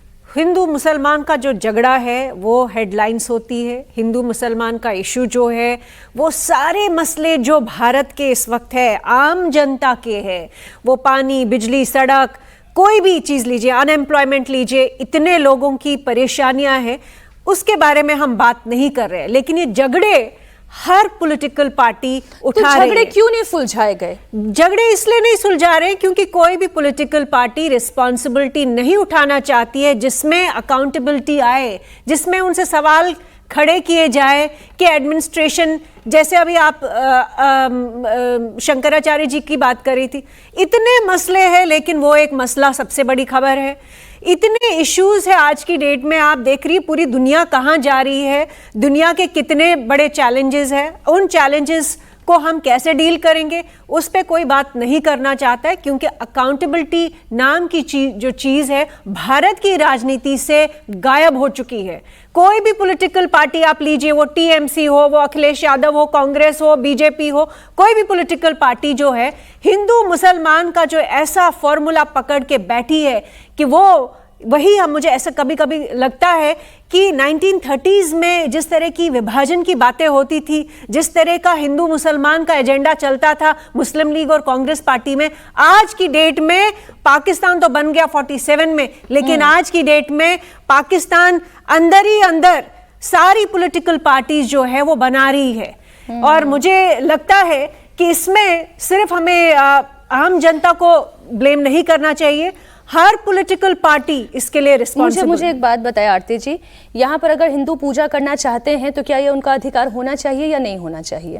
देखिए, बिल्कुल ये सारे मसले कोई नए मसले नहीं है। हिंदू मुसलमान पहले भी इस देश में रहते थे। टरकाया क्यों जाता है, क्यों टाला जाता है, क्यों इसे घाव की तरह नासूर बनाकर पाला जाता है? आज मुसलमान ये कह रहे हैं ना भाई, आज जहां पर एक मंदिर था वहां पर आपने तोड़ के मस्जिद बना दिया, अब वहां पर लोग कह रहे हैं कि हम सरस्वती मंदिर में पूजा करना चाहते हैं, तो नमाजी कह रहे हैं कि नहीं हम तो नमाज पढ़ के रहेंगे। सुप्रीम कोर्ट को सुलझाना चाहिए मसला। 2003 में एसआई ने एक ऑर्डर दिया था कि भाई हर मंगलवार को और वसंत पंचमी के दिन वहां हिंदू पूजा करेंगे और शुक्रवार को नमाज पढ़ेंगे। बिल्कुल। लेकिन इस शुक्रवार को क्या हो गया कि वसंत पंचमी भी आ रही है और शुक्रवार भी है, तो मुस्लिम समाज कह रहा है कि भाई हमारे ऑर्डर के हिसाब से शुक्रवार को हम नमाज अदा कर सकते हैं, और हिंदू पक्ष कह रहा है कि भाई जो ऑर्डर हुआ उसमें कहा गया था कि हर मंगलवार और वसंत पंचमी के दिन हिंदू पूजा कर सकते हैं, तो वसंत पंचमी है शुक्रवार के दिन तो हम पूजा करेंगे, और मुसलमान कम्युनिटी कह रही है कि शुक्रवार है तो हम 103 के बीच में करेंगे। जहां पर हिंदू शंख दिखाई दे, जहां पर त्रिशूल दिखाई दे, जहां कमल दिखाई दे, वहां पर नमाज। लेकिन समीर जी दोनों अगर अपनी अपनी इबादत, अपनी अपनी पूजा करते हैं तो क्या समय 1 घंटा वो करे, 1 घंटा ये करे, क्या विवाद क्या है? ये तो इम्पोर्टेंट इश्यूज ही नहीं है, लेकिन इनको इम्पोर्टेंस दी जाती है क्योंकि देश में कोई और बात नहीं हो सकती। आप बहुत आइडियल बात कर रही हैं, इतनी आइडियलिज्म के साथ राकेश जी होती है, इतनी आइडियलिज्म के साथ जनता चलती है या राजनीति चलती है? देखिए, यदि राजनीति नहीं होती और समाज नीति होती तो चल जाती, तब ना ज्ञान वापी का विवाद होता, ना भोजशाला का विवाद होता, क्योंकि यदि वहीं पे हिंदुओं का प्रतीक यदि निकला है तो मुझे लगता है फिर मुसलमान और हिंदू मिल के दोनों बैठ के सुलझा लेते। लेकिन जैसे उसके बीच में राजनीति आई तो दोनों ने दोनों को तलवार ठगा दिया, और अब तलवारबाजी चल रही। तो क्या बसंत पंचमी के दिन शुक्रवार पड़ रहा है, मैं पक्ष की बात नहीं कर रहा हूँ, यदि उस दिन वहाँ मुस्लिम समाज दिन नमाज नहीं पढ़ता तो क्या उसका नमाज स्वीकार नहीं किया जाएगा? स्वीकार किया जाएगा, दूसरी मस्जिद में कर अड़ना है, हाँ। भिड़ना है, लेकिन अड़ना है, भिड़ना है, क्योंकि राजनीतिक लोग पीछे खड़े कर होके उनको धक्का मार रहे कि आप चलो आगे, हम हैं आपके साथ। तो बसंत पंचमी के दिन यदि वहां पे नमाज नहीं पढ़ेंगे तो कोई बहुत बड़ा विवाद नहीं आएगा, लेकिन क्योंकि अब शुक्रवार को पड़ रहा है तो हम भी अड़े हुए हैं कि हमारे, ठीक है, साल में हिंदुओं के लिए तो एक ही त्योहार है ना बसंत पंचमी, कर लेने दीजिए पूजा, सारा विवाद अपने आप खत्म हो जाएगा। लेकिन ऐसा नहीं होगा, इसलिए हम आप चर्चा कर रहे हैं क्योंकि दोनों पक्ष के पीछे राजनीतिक ताकतें खड़ी हुई हैं। एक खबर और है, बीते कई सालों से कास्ट सेंसस और हिस्सेदारी भागीदारी की बात राहुल गांधी कर रहे हैं। राहुल गांधी जहां जाते हैं ये गिनने लगते हैं कि कहां कितने दलित हैं और पिछड़ों को कितनी जगह है, लेकिन राहुल गांधी खुद अपनी पार्टी में झांक कर नहीं देख रहे हैं। विरोधी उन्हें आईना दिखा रहे हैं। इस बार खुद उनकी पार्टी के नेता और पंजाब के पूर्व मुख्यमंत्री चरणजीत चन्नी ने उन्हें आईना दिखाया। चन्नी ने पंजाब कांग्रेस में दलित प्रतिनिधित्व को लेकर बयान दिया और कहा कि जब पंजाब में दलित आबादी 35 से 38% है तो फिर पार्टी और संगठन में उन्हें समुचित प्रतिनिधित्व क्यों नहीं मिल रहा है। इस बयान के बाद पंजाब कांग्रेस अध्यक्ष अमरिंदर सिंह राजा भड़क गए। उन्होंने कहा कि जो भी आग से खेलेगा वो खुद जल जाएगा। हालांकि उन्होंने किसी का नाम नहीं लिया, लेकिन उनके तेवर बता रहे हैं कि इशारा किस तरफ है। चन्नी के किस बयान की वजह से ये पूरा बवाल खड़ा हुआ, वो आप सुने। पंजाब में अगर आप मानते हो कि 38 या 35% आबादी है, जो तो है ही, तो फिर हमें रिप्रेजेंटेशन क्यों नहीं मिल रही। पंजाब का प्रधान भी अपर कास्ट है, प्रधान का सीएलपी लीडर भी अपर कास्ट है, पंजाब की महिला विंग भी अपर कास्ट है, पंजाब का जनरल सेक्रेटरी भी अपर कास्ट है। यार हम कहाँ जाए, ये लोग कहाँ जाएंगे। एक बड़ी अच्छी पोस्ट है, मैंने एक साथी पत्रकार की देखी, मैं वही जरा ढूंढ रही थी। उन्होंने बड़ा अच्छा बताया कि एक तरफ ये कांग्रेस है जो आपस में लड़ रही है और वहीं दूसरी तरफ है आम आदमी पार्टी जो राम के नाम के प्रचार के दम पर अपनी पार्टी की कमान जो है मजबूत करती जा रही है। ये दो पॉलिटिकल पार्टीज पंजाब में ही कैसे काम कर रही है उसकी एक बहुत बड़ी निशानी है। वो बाहर गिनती करते रह गए, अपने अपने प्रदेश में गिनती नहीं की उन्होंने। नहीं तो पंजाब में तो कांग्रेस की जगह आम आदमी पार्टी आई है ना। और अभी आप तो पंजाब की बात करें, वो गुजरात पहुंच गए। गुजरात में तैयारी कर रहे हैं कि कांग्रेस की जमीन को कैसे हथियाया जाए। देखिए चरणजीत सिंह चन्नी ठीक बात कर रहे हैं, और जब नेतृत्व इसी बात को लेकर आगे चल रहा हो, कास्ट को लेकर, रिप्रेजेंटेशन को लेकर, तो संगठन, और उसमें तो संगठन में हिस्सेदारी में तो कोई मुश्किल काम भी नहीं है। कोई ऐसा तो है नहीं कि कोई बड़ी बात हो। संगठन में जितने लोग हैं उसमें से प्रतिनिधित्व तो कितना दिया जाए। जैसे भारतीय जनता पार्टी में कि ऑलमोस्ट 30% जो है हिस्सेदारी पिछड़े को, दलित को मिली हुई है। ऐसे कांग्रेस में भी कर दे। वैसे चरणजीत सिंह चन्नी को तो उस दिन याद करना चाहिए था जब बेवजह उनको मुख्यमंत्री बनाया था। बेवजह? हाँ, मतलब उनकी वजह से ही तो कांग्रेस का जो हाल हुआ वो तो ठीक है ना। तो दलित नेता के तौर उनकी योग्यता क्या थी? तो दलित ही थी ना। हाँ, तो वही तो कह रहा हूँ, उनकी योग्यता तब दलित की तो थी। तो वो तो एक बड़ा हिस्सा लेकर बैठे हुए कांग्रेस से। अब हमेशा ही उन्हीं को हिस्सा मिले ये तो नहीं चल सकता। वो लड़ाई उनकी आपस में संगठन में निचले स्तर पर चल रही है। लेकिन राहुल जी के लिए ये सवाल को नहीं छोड़ा जा सकता कि भाई वो जब बात पूरे समाज में, पूरे सिस्टम में, वो तो अभी देख लेते हैं। आपको तो मीनाक्षी जोशी को और किस्सा कुर्सी का तो पूछते, बताइए कितने एंकर और कितने गेस्ट पैनलिस्ट आपके दलित हैं, कितने नहीं हैं। विजय त्रिवेदी भी पूछते हैं। तो वही सवाल वो करते। तो फिर संगठन में उनको इसमें महत्वपूर्ण भूमिका निभाना चाहिए और ये आदेश ही के तौर पर करना चाहिए। चरणजीत चन्नी जो मुख्यमंत्री बने थे उनको अपना बयान ध्यान रखना चाहिए। उन्होंने क्या बयान दिया था कि पार्टी ने सुखविंदर सिंह रंधावा का नाम मुख्यमंत्री के लिए तय कर लिया था। अचानक मेरा नाम आया है और केंद्रीय नेतृत्व का आभार कि उन्होंने एक दलित को मुख्यमंत्री बनाया। तो वही करो ना, रंधावा का नाम तय था, विधायक रंधावा को चाहते थे। चन्नी के साथ तो एक भी विधायक नहीं था, लेकिन राहुल गांधी और केंद्रीय नेतृत्व ने कहा कि भाई दलित को मुख्यमंत्री बनाना है और चन्नी उस आधार पर मुख्यमंत्री बने। तो जो खुद दलित के आधार पर मुख्यमंत्री बनते हैं वो आज यह कह रहे हैं कि कांग्रेस के अंदर दलितों का प्रतिनिधित्व नहीं मिल रहा। मुझे लगता है कि बेशर्मी की पराकाष्ठा है चन्नी की कि इतना स्वार्थी आदमी जो मुख्यमंत्री बन गया, उसके नेतृत्व में कांग्रेस में बुरी तरीके से चुनाव हार चुकी है।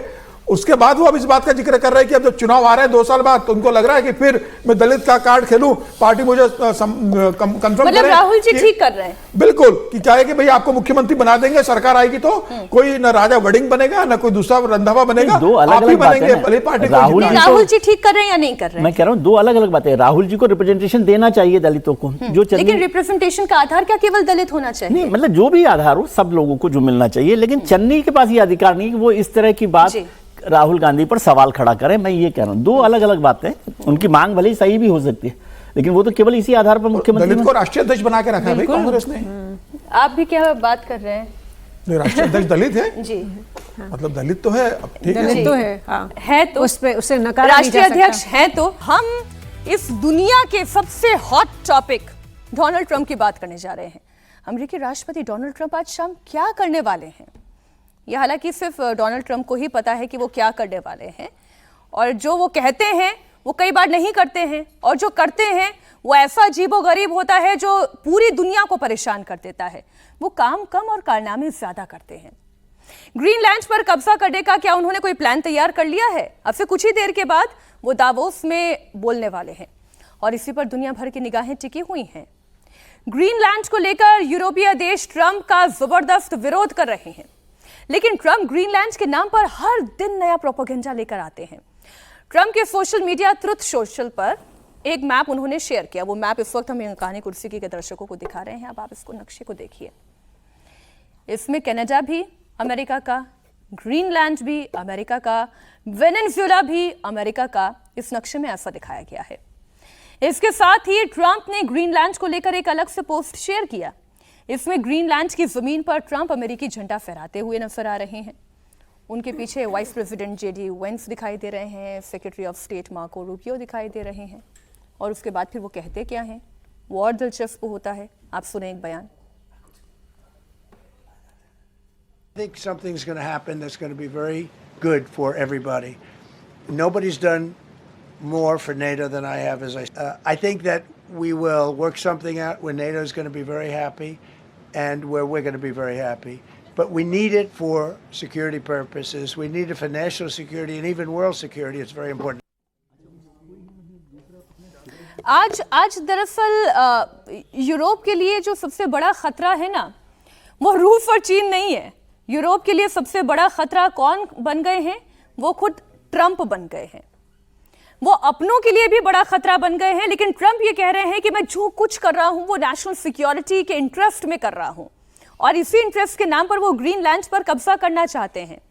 वो एक के बाद एक ऐसे बयान दे रहे हैं। अब फ्रांस के राष्ट्रपति इमैनुअल मैक्रों उनका जबरदस्त विरोध कर रहे हैं। वो भी आजकल दावोस में ही थे। उन्होंने वहां से डोनाल्ड ट्रंप को उनकी आलोचना करते हुए कहा कि ग्रीनलैंड पर कब्जे के लिए किसी भी हद तक जाने के लिए तैयार ट्रंप, फ्रांसीसी शराब पर 200% टैरिफ लगाने की धमकी देने वाले ट्रंप, बार बार मीडिया के सामने मैक्रो की खिल्ली उड़ाने वाले ट्रंप। मैक्रो ये कह रहे हैं कि फ्रांस की सत्ता, माफ कीजिएगा, डोनाल्ड ट्रंप ये कह रहे हैं कि फ्रांस की सत्ता बस अब कुछ ही दिनों की मेहमान है। इस पर फिर मैक्रो ने क्या पलटवार किया वो भी आपको सुनाएंगे। President Macron saying he will not join the Board of Peace? Nobody wants him because he's going to be out of office very soon. So, that's all right. What I'll do is if they feel like Costo, I'll put a 200% tariff on his wines and champagnes, and he'll join. Emmanuel's not going to be there very long. And, there's no longevity there. He's a friend of mine. He's a nice guy. I like Macron, but he's not going to be there very much longer, as you know. And I think, I have meetings with the people that are directly involved. अब धीरे धीरे दरअसल Donald Trump जो कर रहे हैं, अच्छा ये मुलाकात बहुत बड़ी दिलचस्प तस्वीर है। ये किसकी मुलाकात हो रही है? ये जी कार्नी और मैक्रो की ये मुलाकात हो रही है, और दोनों एक ही दूध के जले हुए हैं। वो डोनाल्ड ट्रंप के बयानों के जले हुए हैं। एक नक्शे में कनाडा भी दिखाते रहे हैं। इमैनुअल मैक्रो की मिमिक्री डोनाल्ड ट्रंप कर चुके हैं। 200% टैरिफ लगाने की बात कर रहे हैं। लेकिन जो बात मैक्रो कह रहे हैं कि धीरे धीरे ग्रीनलैंड के बहाने अब पूरा यूरोप जो है वो ट्रंप के खिलाफ आकर खड़ा हो रहा है। समीर जी, नहीं, मुझे लगता है कि दावोस में जो मार्क कार्नी, जो कनाडा के प्रधानमंत्री, उनका जो बयान आया, बहुत इंटरेस्टिंग बयान दिया, और बहुत स्पष्ट कहा कि भाई अमेरिका के दबदबे वाले विश्व व्यवस्था का अंत हो गया है। जिस बात से खुली तौर से बोला, और जिस कनाडा के प्रधानमंत्री ने कहा, जिससे अमेरिका अपना 51वां राज्य बनाने के लिए दबाव डाल रहा था, कनाडा तो अमेरिका पे पूरी तरीके से निर्भर रहा है हर मामले में, चाहे वो सुरक्षा हो, चाहे आर्थिक हित को लेकर हो। अगर कनाडा का प्रधानमंत्री दावोस में खुले मन से अगर ये कहता है कि विश्व व्यवस्था में अब अमेरिका के दबदबे का अंत हो गया है, तो ये सीधा बता रहा है कि अब डोनाल्ड ट्रंप अमेरिका को किस तरीके से ले जा रहा है। जिस तरीके से ब्रिटेन के प्रधानमंत्री बोल रहे हैं, जिस तरीके से फ्रांस के इमैनुअल मैक्रो बोल रहे हैं, जिस तरीके से जर्मनी का बयान आ रहा है, जिस तरीके से छोटे छोटे देश जो अमेरिका के ऊपर निर्भर रहते थे, और नाटो के देश अगर अमेरिका के बारे में बोले, तो पूरी विश्व व्यवस्था को डोनाल्ड ट्रंप ने अपने जो टैरिफ का जो टॉर्चर दुनिया को दिया है, और अपने दबदबे के कारण पूरे दुनिया की उथल पुथल उत्पन्न कर दी है। मुझे लग रहा है अब दुनिया में नए वर्ल्ड ऑर्डर बनने की तैयारी हो रही है, और भारत इसमें एक बड़ी भूमिका निभाएगा। प्रधानमंत्री नरेंद्र मोदी के नेतृत्व में एक नई वर्ल्ड ऑर्डर तैयार होगा, जिसका नेतृत्व भारत और प्रधानमंत्री मोदी करेंगे। और प्रधानमंत्री मोदी को जिस तरीके से सब फोन कर रहे हैं, सिर्फ जेलस्की नहीं, अगर आप देखें तो ब्रिटेन के प्रधानमंत्री फोन कर रहे हैं, कनाडा के पीएम नरेंद्र मोदी को फोन कर रहे हैं, जर्मनी के स्पेन लोग का कर बहुत रहे हैं, अच्छा स्टेटमेंट है और सर। सब ये कह रहे हैं कि अब प्रधानमंत्री मोदी को आगे बढ़ के इसकी लीड लेना चाहिए। सर स्पेन का इस मामले में बहुत अच्छा स्टेटमेंट है। स्पेन ये कह रहा है कि ऐसी उथल पुथल वैश्विक राजनीति के दौर में हमें एक ऐसे पार्टनर की जरूरत है जो अपनी बातों का पक्का हो, जो विश्वसनीय हो। मोदी ने बताया कि बिना अमेरिका के सामने झुके, बिना अमेरिका के सामने झुके, उसके टैरिफ क्या के बिना झुके, प्रधानमंत्री मोदी ने जिस तरह से भारत की इकोनॉमी को स्टेबल किया, आगे बढ़ाया, दूसरे नए आर्थिक मोर्चे खोले, नए मार्केट दुनिया के अंदर देखे, बिना ट्रंप के तमाम आरोपों पर जवाब दिए बिना भारत को जिस तरीके से प्रधानमंत्री मोदी आगे लेकर जा रहे हैं, दुनिया के तमाम देशों को एक उदाहरण है कि आप देश प्रधानमंत्री नरेंद्र मोदी से सीखिए, अमेरिका के टैरिफ के दबाव पे मत आइए, नए रास्ते खोजिए, नए गठबंधन बनाइए। और भारत ने जिस तरीके से दुनिया में अपने तमाम रिश्ते बनाए, मुझे लग रहा है पूरे दुनिया के लिए उदाहरण है कि प्रधानमंत्री मोदी से सीखकर आप अपने देश को आगे लेके जाइए। एक स्टेटमेंट जो है मैं दर्शकों को सुनाना चाहती हूँ। मार्क कार्नी बहुत बेहतरीन तरीके से इस वक्त ट्रंप की आलोचना कर रहे हैं, और वो ये सिर्फ आलोचना नहीं है, इसमें बाकी देशों को भी वो नसीहत दे रहे हैं, सलाह दे रहे हैं। वो क्या कह रहे हैं? The middle powers must act together because if you are not at the table we are on the menu. अब मुझे नहीं पता आप ये सुन पाएंगे, नहीं सुने। Argue the middle powers must act together because if we're not at the table, we're on the menu. ये सबसे बड़ी बात है। अगर आप टेबल पर नहीं है उनके साथ, तो फिर आप उनके मेन्यू में होंगे। उनका नक्शा तो, डोनाल्ड ट्रंप का नक्शा यही तो बता रहा है। यही बता रहा है। लेकिन देखिए, फ्रांस में और कनाडा में बहुत फ़र्क है। हर देश को अलग अलग तरीके से देखना चाहिए। जो झंडे पर को लेकर खड़े हुए, वहाँ पे फ्रांस नहीं लिखा ट्रंप साहब ने, वो वेनेजुएला और कनाडा पर उनका दिमाग चल रहा है। कनाडा को तो वो अपना एक और राज्य एक्स्ट्रा बनाना ही चाहते हैं, 51-52वां राज्य बनाना चाहते हैं। वेनेजुएला पर उन्होंने कब्जा कर ही लिया है। कनाडा जो है मोटे तौर पर डिपेंडेंट है यूएस पे। दोनों के बीच जो ट्रेड है वो 75% के करीबन है, यूएस का साथ कनाडा का ट्रेड। उसको कहानी जो है पिछले एक साल में कम करके 75% से 67% पे ले आए हैं। यानी वो लगातार उसकी डिपेंडेंस को कम कर रहे हैं, क्योंकि जब तक वो ट्रेड डिपेंडेंस, जब तक ट्रेड डिपेंडेंस कम नहीं होगी, और वही शायद उनकी नाराजगी की वजह ट्रंप साहब की, क्योंकि वो तो उनके लिए तो सबसे बड़ा रुपया ही है। बिल्कुल तो यदि आप उसके यूएस के साथ ट्रेड को 75 से 67% पे ले आए हैं, तो वो नाराजगी ट्रंप साहब की बढ़ती जा रही है। अब क्या कहानी ऐसा कर सकते हैं? और यूरोप के जो देशों के लिए है ना, हम थोड़ा ज़्यादा खुश हो जाते हैं। वहाँ पर आप देख रहे हैं क्या यूरोप के देश जो हैं एक साथ खड़े हो पा रहे हैं अमेरिका के खिलाफ? नहीं होते। जर्मनी को देख लीजिए, फ्रांस के बाद जर्मनी सबसे बड़ा एक मुल्क है जो खड़ा होना चाहिए था, वो नहीं खड़ा हुआ। ये मैक्रो साहब के साथ जो हो गया, वो 200% टैरिफ उन्होंने लगा दिया है। थोड़े दिन बाद टेबल पर कोई बात सर, आप चूंकि यूरोप की बात करें तो उर्सुला का एक जो बयान है, जो यूरोपियन कमीशन की प्रेसिडेंट है, उर्सुला ये कह रही हैं कि दावोस के ठीक बाद अगले ही वीकेंड में भारत की यात्रा करूंगी, अभी कुछ काम बाकी है। वो कह रहे हैं हम ऐतिहासिक व्यापारिक समझौते के बिल्कुल करीब आ रहे हैं, और वो कह रहे हैं कि कुछ जो उर्सुला का कहना है कि वास्तव में ये एक ऐसी डील होने जा रही है जो मदर ऑफ ऑल डील्स होने जा रही है। वैश्विक जीडीपी का लगभग 1/4 हिस्सा होगा, और ऐसा समझौता होगा जो 2 अरब लोगों का बाजार तैयार करेगा। मतलब यूरोप ये देख रहा है कि हमें भी अमेरिका के साथ अपनी डिपेंडेंसी को धीरे धीरे कम करते जाना है, और उसमें भारत एक बहुत बड़ा मीडियम हो सकता है। कम नहीं हुआ है, उसका बड़ा मुद्दा है। वैसे आज की एक इंटरेस्टिंग खबर है, शायद आपको जानकारी होगी कि जब ट्रंप साहब वहां जा रहे थे दावोस एयरफोर्स 1 से, तो वो टेक्निकल ग्लिच आ गई, कहीं और उन्हें लैंड करना पड़ा, फिर वहां से वापस वाशिंगटन आए, और वाशिंगटन से फिर दूसरा जहाज लेकर वो गए। वैसे भी इतने बड़े ट्रंप साहब का जहाज अगर खराब हो जाए, टेक्निकल ग्लिच आ जाए उसमें, इलेक्ट्रिक कुछ सिस्टम में खराब हो गया, खैर वो वहां पहुंच गया। मैं ऐसी खबर के इतनी हाई लगेगी तो कुछ तो होगा, मैंने एकदम वो भारतीय वाली बात कर दी, टिपिकल इंडियन। लेकिन ये जो मैक्रों हैं वो खुलकर ट्रंप पर हमलावर हैं, और इससे चिढ़कर ट्रंप ने फ्रांस के राष्ट्रपति इमैनुअल मैक्रों का एक प्राइवेट मैसेज सोशल मीडिया पर पोस्ट कर दिया। इस मैसेज में मैक्रों ने ट्रंप को लिखा था कि ईरान और सीरिया को लेकर अमेरिका और फ्रांस की राय एक है, लेकिन ग्रीनलैंड को लेकर ट्रंप जो कर रहे हैं वो यूरोपीय नेताओं के लिए ठीक नहीं दिख रहा। मैक्रो ने ट्रंप को भेजे अपने प्राइवेट मैसेज में यह भी लिखा था कि अगर ट्रंप परमिशन दें तो दावोस में वर्ल्ड इकोनॉमिक फोरम की बैठक के बाद G7 के सारे नेताओं के साथ ग्रीनलैंड पर एक मीटिंग कर ली जाए। इस मैसेज में मैक्रो ने ट्रंप को डिनर का भी न्योता दिया, लेकिन ट्रंप ने मैक्रो का मजाक उड़ाने के लिए उनका ये प्राइवेट मैसेज पब्लिक डोमेन में डाल दिया। ऐसे तो पॉलिटिक्स इस पर भी बोलना चाहिए। ये ट्रंप जो है खुल्लम खुल्ला उकसा ही रहे हैं ना, क्या कर रहे हैं? वो न दोस्ती भली न दुश्मनी भली वाला हाल है उनके साथ। देखिए क्या है कि जिस अमेरिकी हित को हथियार बनाकर और ट्रंप पूरी दुनिया में एक हाहाकार मचाने की कोशिश कर रहे हैं, उसमें बाहरी विरोध यानी नेटो जैसे संगठन के विरोध के साथ साथ अब ट्रंप के सामने आंतरिक विरोध भी पैदा हो गया है। जब 1 वर्ष का कार्यकाल उनका पूरा हुआ और राष्ट्र का संबोधन के पहले ही अमेरिका में उनके खिलाफ आंदोलन शुरू हो गया है। जिस ईरान के लोगों को वो प्रोत्साहित कर रहे थे कि अब आप सरकारी संस्थाओं में कब्जा कर लीजिए, वहाँ वाशिंगटन सहित तमाम जगहों पर अमेरिकी लोग ट्रंप के खिलाफ उतर आए हैं। और विरोध का एक बड़ा कारण ये है कि पूरी दुनिया से बैर क्यों लिया जा रहा है, जो ग्लोबल छवि है अमेरिका की उसको क्यों नष्ट किया जा रहा है ट्रंप की तरफ से। तो आप सोचिए किसी भी राष्ट्राध्यक्ष के लिए जो सबसे बड़ा नुकसान होता है वो होता है आंतरिक विरोध का। तो ट्रंप के लिए जो काल बनने वाला है वो नेटो या भारत या ईरान नहीं बनेगा, उसके लिए काल बनेंगे अपने लोग, क्योंकि जब आंतरिक विरोध पैदा होगा और बढ़ेगा वो ट्रंप के लिए ज़्यादा घातक साबित होगा। तो ट्रंप जो है अभी पूरा बाहरी आभा मंडल दिखा रहे, आंतरिक तौर पे जो विरोध पैदा हो रहा है वो अभी दबा हुआ है, लेकिन एक दिन ऐसा आएगा कि जब ईरान की तरह अमेरिकी लोग भी ट्रंप के खिलाफ आपको सड़क पर दिखेंगे, तब देखिएगा कि जिनको हम मान के चल रहे कि इनकी हैसियत क्या है, वो देश भी हैसियत वाले नजर आए। ये जो आपने बात कही ना, मैं जरा अपने पीसीआर टीम से निवेदन करूंगी कि एक बाइट और है, एक बयान और है। ये अपनों का ही जो आपने जिक्र किया ना कि उनके अपने ही उनके खिलाफ खड़े होंगे।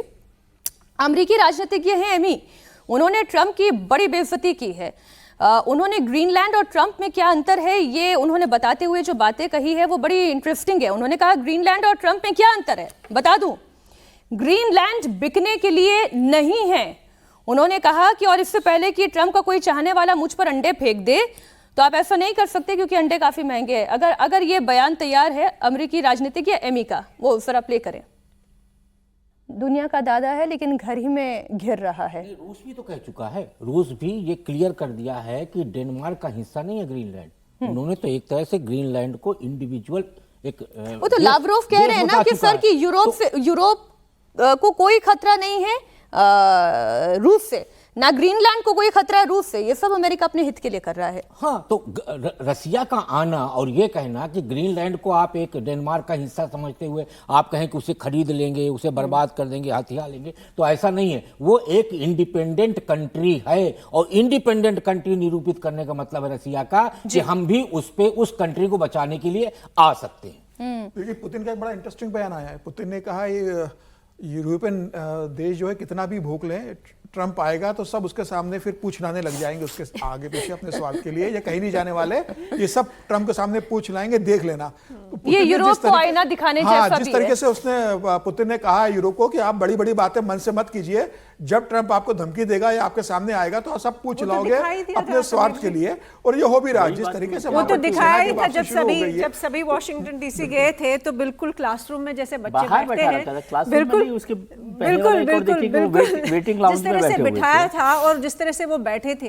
देखिए यूरोप में आज की डेट में कोई ऐसा लीडर नहीं है जो वाकई अपने दम पे कुछ कर पाए। सवाल इशू असल में सिंपल है कि यूएस का जो 38 ट्रिलियन डेट है और उसमें बहुत बड़ा जो तादाद है वो मानते हैं कि अमेरिका इन सब की जो सिक्योरिटी है वो उनके हाथ में है, वो उनका खर्चा चलाते हैं, सबकी सिक्योरिटी उन्होंने अपने सिर पे ली हुई है। और ये कहना कि कनाडा, ग्रीनलैंड वगैरह इनकी भी जितनी डिपेंडेंस रही है, इनफैक्ट ग्रीनलैंड पे तो मिलिट्री बेस है यूएस का, तो ये कहना कि ये बहुत ही इंडिपेंडेंट और सारे नेशंस, सॉवरेंटी एक पॉलिटिकल कॉन्सेप्ट है उसमें है, लेकिन इकोनॉमिकली ये सब डिपेंडेंट रहे हैं यूएस पे और अभी है। और जितना ये बेशक अपने आप को मार्क कार्नी ने इनफैक्ट 6 साल देर हो गई कनाडा को या किसी यूरोपियन देश में कोई एक लीडर खड़ा नहीं हुआ जिन्होंने ये कहा हो कि अमेरिका की जो प्रीएमिनेंस थी, अमेरिका की जो सुपर पावर थी, उसमें बहुत बड़ा डेंट लगा है। ये 6 साल पहले बोलना चाहिए था, बहुत देर कर दी। प्रॉब्लम ये है कि अमेरिका अपने आप को, अपनी प्रीएमिनेंस को बचाने के लिए वेस्टर्न हेमिस्फीयर पे पूरा कब्जा बनाना चाहता है। वो नहीं चाहता है कि वेनेजुएला में या लैटिन अमेरिका में चाइना को कोई इन्फ्लुएंस हो, रशिया को कोई इन्फ्लुएंस हो। वेनेजुएला पे कितने लोग बोले? बिल्कुल, किसने क्या बोला? वेनेजुएला में इतना कुछ हो गया, मडूरो को हैंड कफ करके ले गए। कौन खड़ा हुआ? यूरोप में से एक नेता खड़ा नहीं हुआ। लेकिन कार्नी ने जो कुछ भी कहा, एक बार जल्दी से मैं वो थोड़ा सा बता देती हूँ क्योंकि वो जानकारी भी दर्शकों तक पहुंचनी चाहिए। उन्होंने ये भी कहा कि मिडिल पावर से पुरानी दुनिया के ऑर्डर पर दुख मनाना बंद कर दे। उन्होंने कहा कि दबाव बनाने के लिए नई टैक्टिक्स और डराने धमकाने के विरोध के लिए नए अलायंसेस बनने चाहिए। उन्होंने ये भी कहा कि बड़ी ताकतों ने इकोनॉमिक इंटीग्रेशन को हथियार की तरह इस्तेमाल करना शुरू कर दिया है, टैरिफ को लेवरेज की तरह इस्तेमाल किया है, फाइनेंशियल इंफ्रास्ट्रक्चर को दबाव की तरह इस्तेमाल किया जा रहा है, सप्लाई चेन को कमजोरियों की तरह इस्तेमाल किया जा रहा है। हम और आप किसी के अपने निजी इंटीग्रेशन फायदे के लिए झूठ में नहीं जी सकते। ये तमाम बातें उन्होंने दावोस के प्लेटफॉर्म पे कही, लेकिन हम फिर कह रहे हैं ये तब तक कह रहे हैं जब तक अभी तक डोनाल्ड ट्रंप पहुंचे नहीं है दावोस में। वो डोनाल्ड ट्रंप पहुंचते हैं दावोस में और फिर वो क्या कहते हैं उस पर हमारी नजर रहेगी। अच्छा, ग्रीनलैंड पर जंग के बीच हंगेरी ने यूरोपियन यूनियन को झटका दिया है। ट्रंप ग्रीनलैंड पर कब्जा करना चाहते हैं और इसके खिलाफ यूरोपियन यूनियन के सभी देश ट्रंप का विरोध कर रहे हैं, लेकिन एक देश है हंगरी जो इसे यूरोपियन यूनियन का झगड़ा मानता ही नहीं है। ये देख लें। हंगेरी के विदेश मंत्री का बयान है कि यूरोपियन यूनियन को परेशान किया जा रहा है। विदेश मंत्री पीटर सेजिजार्तो ने कहा कि डेनमार्क और अमेरिका की इस लड़ाई में यूरोपियन यूनियन को कूदना ही नहीं चाहिए। ये उनकी लड़ाई है, उन्हें निपटने देना चाहिए। हंगेरी भी तो यूरोपियन यूनियन का ही सदस्य देश है। एक राय यहां पर भी नहीं है। हालिया कुछ वर्षों में यूरोपियन यूनियन से उसके रिश्तों में खटास देखी जा रही है, कई मुद्दों पर असहमति भी है। अब ग्रीनलैंड के मसले पर हंगेरी ने कैसे किनारा किया वो आप सुने। विजय जी, कहा जा सकता है हंगेरी शायद ये समझता है या जानता है कि उनका स्टेटस क्या है और स्टेटस क्या है, दोनों। नहीं, ईयू के बहुत सारे देश जानते हैं। यदि आप ईयू का पूरा देखेंगे स्ट्रक्चर, तो वो ईयू बना हुआ ही क्यों है? यूं बना हुआ इसलिए है क्योंकि यूनियन कब बनती है कि आप सब कमजोर है, और उस कमजोर में ट्रंप जैसे लोग कैसे तोड़ते हैं ये आप देख लीजिएगा। अभी हंगरी की बात आई है, भले ही वो उसमें आज अलग से बात कर रहा है। जेलेंस्की का मसला देख लीजिए, यूक्रेन का मसला। यूक्रेन पे कितने लोग खड़े हो गए? कोई देश खड़ा हुआ यूक्रेन के साथ? कोई खड़ा नहीं हुआ। जिस तरह से अमेरिका पहले वो रूस से लड़ा रहा था, फिर रूस से विड्रॉ उसने बैकआउट कर लिया, कोई भी कुछ नहीं बोल रहा। और जेलेंस्की आज कहां पर फंसे हुए हैं? पुतिन और ट्रंप के बीच में यूरोप को समझ ही नहीं आ रहा है कि जाना कहां है, कैसे करना है। तो इसलिए मैं कह रहा हूं कि यहां पर आकर बयान देना, और आपने तभी बात कही थी कि अभी दावोस में पहुंचने तो दीजिए बॉस को। तो जब अंकल पहुंचते हैं तो फिर सब लोग कैसे बैठते हैं, कैसे मैटर भी है ना। हंगरी को तो 1 साल की छूट दी है ना अमेरिका ने रूस से तेल खरीदने के लिए। तो वो अपना निजी स्वार्थ देखेगा, अपने देश की इकोनॉमी देखेगा। जब अमेरिका जब पूरे दुनिया पे प्रतिबंध लगा रहा है और हंगरी से कह रहा है कि आपको 1 साल की मैं छूट देता हूं, आप रूस से तेल खरीद सकते हो, तो हंगरी को पता है कि अगर मैं अभी अमेरिका का विरोध करूंगा ग्रीनलैंड को लेके, तो कल अमेरिका मुझ पर बैन लगा देगा कि आप रूस से तेल नहीं खरीद सकते, सैंक्शन लगा देगा। तो यूरोपियन यूनियन के अलग अलग देशों पर अलग अलग टैरिफ लगाकर भी उसको तोड़ सकता है। सबका अपना निजी स्वार्थ है, सबका अपना निजी सेंटर है, सब अपने देश का भविष्य और अपने देश की वर्तमान इकोनॉमी को देख के बिहेव करेंगे। अब ग्रीनलैंड अमेरिका अगर ले लेगा तो हंगरी कह रहा है भाई मैं अपने देश की इकोनॉमी देखूं, मैं अपने देश का भला देखूं, या अमेरिका से पंगा लूं उसका विरोध करके। न मुझे कल को यूरोपियन नेशन बचाने नहीं आएगा। हंगरी को तो जो सपोर्ट अमेरिका को ट्रंप का रहा है, तो वो अपने देश के निजी लाभ को देख के, अपने देश की व्यवस्था को देख के अमेरिका का समर्थन कर रहा है। और ये सिर्फ हंगरी नहीं करेंगे, बाकी तमाम देश भी करेंगे। अभी मैक्रो भी वही फिनलैंड ने भी कल कह दिया, जो फिनलैंड विरोध कर रहा था उस फिनलैंड ने भी कह दिया है कि भाई अमेरिका जो कर रहा है वो दीर्घकालीन रणनीतिक हिसाब से अमेरिका का फैसला होगा। तो फिनलैंड जैसा देश, छोटा सा देश जो 4 दिन पहले अमेरिका का विरोध कर रहा था ग्रीनलैंड को लेकर, आज वो अमेरिका के पक्ष में खड़ा हो रहा है। तो सबके अपने अपने निजी स्वार्थ है, निजी मजबूरियां हैं, और कोई भी आज की तारीख में अपने देश को, अपने देश की जनता को किसी महंगाई या किसी लफड़े में नहीं डालना चाहता है। दरअसल ट्रंप ने पूरी दुनिया को उलझा दिया है। कोई उन्हें मूडी कहता है, कोई उन्हें पागल कहता है, कोई उन्हें बुली कहता है, कोई ब्लैकमेलर कहता है, लेकिन ट्रंप को गैंगस्टर कहा जा रहा है। और गैंगस्टर कौन कह रहा है, किसी साधारण शख्स ने बयान नहीं दिया है। ब्रिटेन की संसद में ट्रंप को गैंगस्टर कहा गया। ब्रिटिश सांसद एड डेवे ने कहा कि ट्रंप दबंग है, भ्रष्ट है, गैंगस्टर है। ये हो सकता है कि ट्रंप ने सोच समझकर ही ये सारा बखेड़ा खड़ा किया हो, क्योंकि चाहे ईरान का मामला हो, ग्रीनलैंड का मामला हो, ट्रंप पूरी दुनिया में हड़कंप मचा रहे हैं, अपने सहयोगियों को भी नहीं बख्श रहे हैं। ऐसे में इस वक्त भारत की तरफ सब बड़ी उम्मीद से देख रहे हैं। European union mother of democracy के साथ मदर ऑफ सेकंड डील्स करने जा रहा है। जी हाँ, यूरोपियन कमीशन की प्रेसिडेंट अगले हफ्ते भारत के दौरे पर आ रही हैं। यहां वो ऐतिहासिक समझौतों पर हस्ताक्षर करेंगे। दावोस वर्ल्ड इकोनॉमिक फोरम में उन्होंने इसकी जानकारी दी। ये वैश्विक अस्थिरता के दौर में विजय जी, उम्मीद अगर कहीं पर यूरोप को भी दिखाई दे रही है तो वो भारत में दिखाई दे रही है। इसमें दो चीजें, उम्मीद भी और भरोसा भी। भरोसा भी, अमेरिका के साथ कैसे कोई खड़ा रह सकता है, अमेरिका के खिलाफ भी खड़ा होना हो तो वो भारत के साथ हो सकता है। यूरोपियन यूनियन के बहुत सारे लीडर्स अभी हमारे 26 जनवरी के प्रोग्राम के लिए भी गेस्ट के तौर पर आ रहे हैं, तो अगले हफ्ते पूरा यूरोपियन यूनियन यहाँ रहेगा और उसमें बड़े फैसले होंगे। और ये ट्रंप से या यूएस से थोड़ा खिसकने का एक रास्ता है कि भारत के साथ मजबूती की जाए। तो वही जो डिपेंडेंस की बात हम पहले कर रहे थे, डिपेंडेंस को कम करने की कोशिश हो रही है और ये मेरे ख्याल से ठीक है, स्टेप बाय स्टेप ऐसा हो। भारत को इसमें फायदा देखना चाहिए क्योंकि भारत के लिए बहुत मजबूत बात है अमेरिका के साथ जो हमारे रिश्तों में खटास आई है, यूरोपियन यूनियन उनसे डिस्टेंस कर रही है, तो हम एक नए दोस्ती, नए रिश्तों को ज़्यादा मजबूती देनी चाहिए और मुझे लगता है ये बेहतर होगा जो डील की बात कर रही है। जी, भले ही ट्रंप ने ईरान पर हमले का प्लान टाल दिया हो, लेकिन महासंग्राम की आहट तेज हो गई है। मिडिल ईस्ट में अमेरिकी फोर्सेस ईरान की घेराबंदी कर रही है। उधर चाइना की एंट्री भी हो गई है। कैसे हो गई है वो आपको बता दें। ईरान को चीन ने बड़ी सैन्य मदद भेजी है। चीन के 16 कार्गो प्लेन तेहरान पहुंच चुके हैं। इनमें anti ship, anti aircraft, anti air naval arsenals loaded हैं। बताया ये जा रहा है कि पिछले 56 घंटों में ये 16 कार्गो प्लेन ईरान पहुंच चुके हैं। उधर अमेरिका की भी तैयारी जबरदस्त है। आप जानते ही हैं USS Abraham Lincoln middle east की तरफ बढ़ चुका है। इसके अलावा यूएसएस वॉशिंगटन भी जो है वो लगातार आगे बढ़ता चला जा रहा है।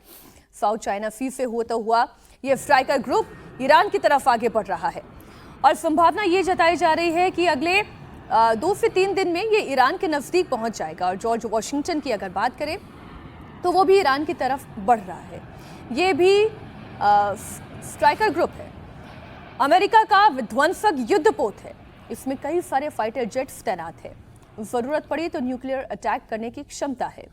मिडिल ईस्ट में अमेरिकी हलचल का जवाब अब चीन दे रहा है। 16 कार्गो प्लेन तेहरान में उतार चुका है। ईरान भी पूरी तैयारी में है कि अगर अमेरिका हमला करता है तो फिर उसका मुंहतोड़ जवाब दिया जाएगा। लेकिन चीन की एंट्री हो जाने की वजह से वैश्विक हलचल तो ज़रूर है कि अगर अब आमने सामने की जंग हुई तो क्या चीन भी इसमें एक महत्वपूर्ण फोर्स होगी। ट्रंप ने इस पूरे मसले को लेकर क्या कहा है वो हम आपको बता देते हैं। उनका एक बयान है, आपके सामने रख देते हैं। They were going to hang 837 people, and I let them be known that, and we let them know that if that happens, that will be a very bad day for them. And they decided not to do it. They didn't hang the people. I can't tell you what's going to happen in the future, but supposedly they've taken that off the table.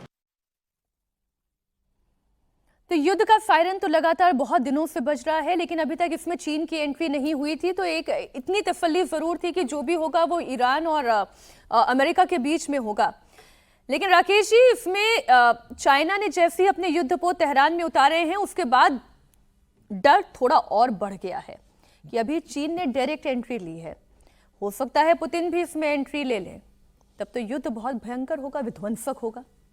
मुझे तो लगता है कि Iran ने जो निर्णय किया है वो शायद उसके लिए ही घातक न हो जाए, क्योंकि चाइना ने अभी कंबोडिया को भी दिया हुआ था और उसका रॉकेट लॉन्चर वहीं पे फट गया कंबोडिया में ही और उनके ही अपने सैनिक मर गए। तो चीन के सामान के बारे में तो कहा जाता है कि चले तो चांद तक नहीं तो शाम तक।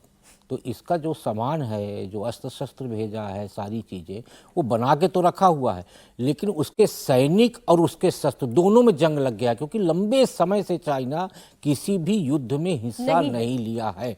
ऐसे में उसके शस्त्र और सैनिक वो दोनों कहीं ना कहीं अपाहिज की स्थिति में है। तो मुझे लगता है ईरान के पास जो वो भेजा है, पहले ईरान को टेस्ट कर लेना चाहिए, तब अमेरिका के खिलाफ इस्तेमाल करना चाहिए। कहीं ऐसा ना हो कि वो अस्त्र शस्त्र उसी के लिए घातक साबित हो जाए।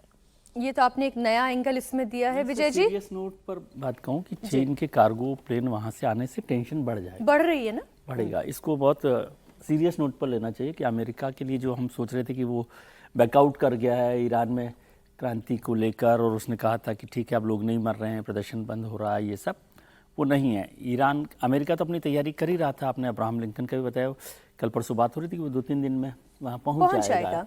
तो वहाँ उसके करीब पहुँचेगा। वॉशिंगटन भी वहाँ पहुँचेगा, यूएसएस वॉशिंगटन, वो बहुत खतरनाक वो है। तो और जब चीन के कार्गो वहाँ उतर जाते हैं तो वो चलेंगे कि नहीं चलेंगे वो अलग इशू है, लेकिन ये मैसेज जो है वो क्राइसिस को बढ़ाने वाला है। नहीं, अमेरिका डिफेंस की वो रिपोर्ट भी अमेरिका को ध्यान में रखना चाहिए कि अमेरिका डिफेंस ने बताया कि जब अमेरिका और चीन का युद्ध होगा तो चीन का पलड़ा भारी पड़ेगा, चीन से अमेरिका हारेगा। जब अमेरिका का डिफेंस सिस्टम मतलब खुफिया रिपोर्ट ये बता रही है, और जिस तरीके से चीन ने भेजा है, चीन ने बहुत स्पष्ट संकेत दे दिया अमेरिका को कि भाई आपने वेनेजुएला पे जो मनमानी थी कर ली, आपने जहां दुनिया में लग रही है मनमानी कर ली, आप ईरान में अगर ये करोगे तो यहाँ चाइना बैठा है। और ये भी संकेत दे दिया है कि ताइवान आने वाले दिनों में हम ताइवान को लेने वाले हैं। ये सीधा सीधा अमेरिका को संकेत है कि आप अपने पर बहुत ज्यादा मत निकालिए, आप अपने ज्यादा क्षेत्रों में हस्तक्षेप मत कीजिए। और इसके पहले रूस ने भी भेजा है, ये अभी हम चाइना का जिक्र कर रहे हैं, 15 दिन पहले रूस के भी कार्गो विमान, रूस ने भी हथियार ईरान को दिए। ये तय है अगर अमेरिका ये सोचता है कि वो ईरान पर हमला, तो नहीं, इसलिए अमेरिका रुका भी है।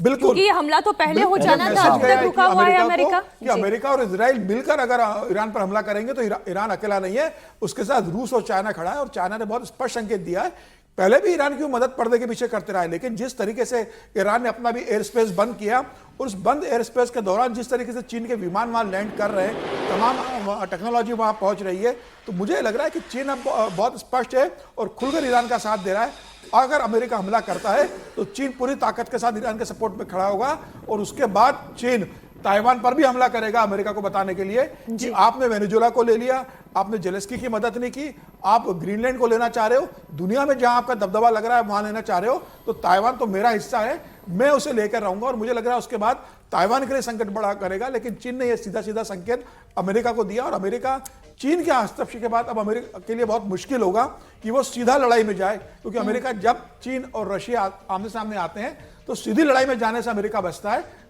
यूक्रेन के मामले हमले में देखा कि इतने सालों के बाद भी अमेरिका रूस के साथ सीधा लड़ाई में नहीं गया, मदद करता रहा, लेकिन कभी सामने से लड़ाई और अमेरिका भी चीन के साथ किसी भी डायरेक्ट कॉन्फ्रंटेशन में क्यों जाना चाहेगा? एक में जो बयान और जरा आपके सामने रख देती हूँ आरती जी, फिर आप भी अपनी राय रखिएगा।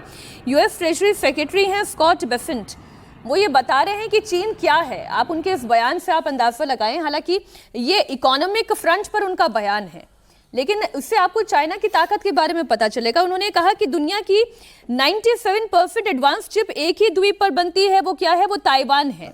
अगर वहां से सप्लाई रुकती है तो ये सिर्फ युद्ध नहीं बल्कि वैश्विक आर्थिक महाविनाश होगा। इसलिए अमेरिका भी ये जानता है कि उसको अगर सीधी टक्कर ईरान से लेनी है तो वहां तक तो वो ले लेगा, लेकिन अगर सीधी टक्कर चीन से लेने की नौबत आती है तो फिर ये केवल युद्ध विनाश नहीं होगा, ये वैश्विक आर्थिक संकट होगा जो उससे ज्यादा बड़ा विनाश होगा।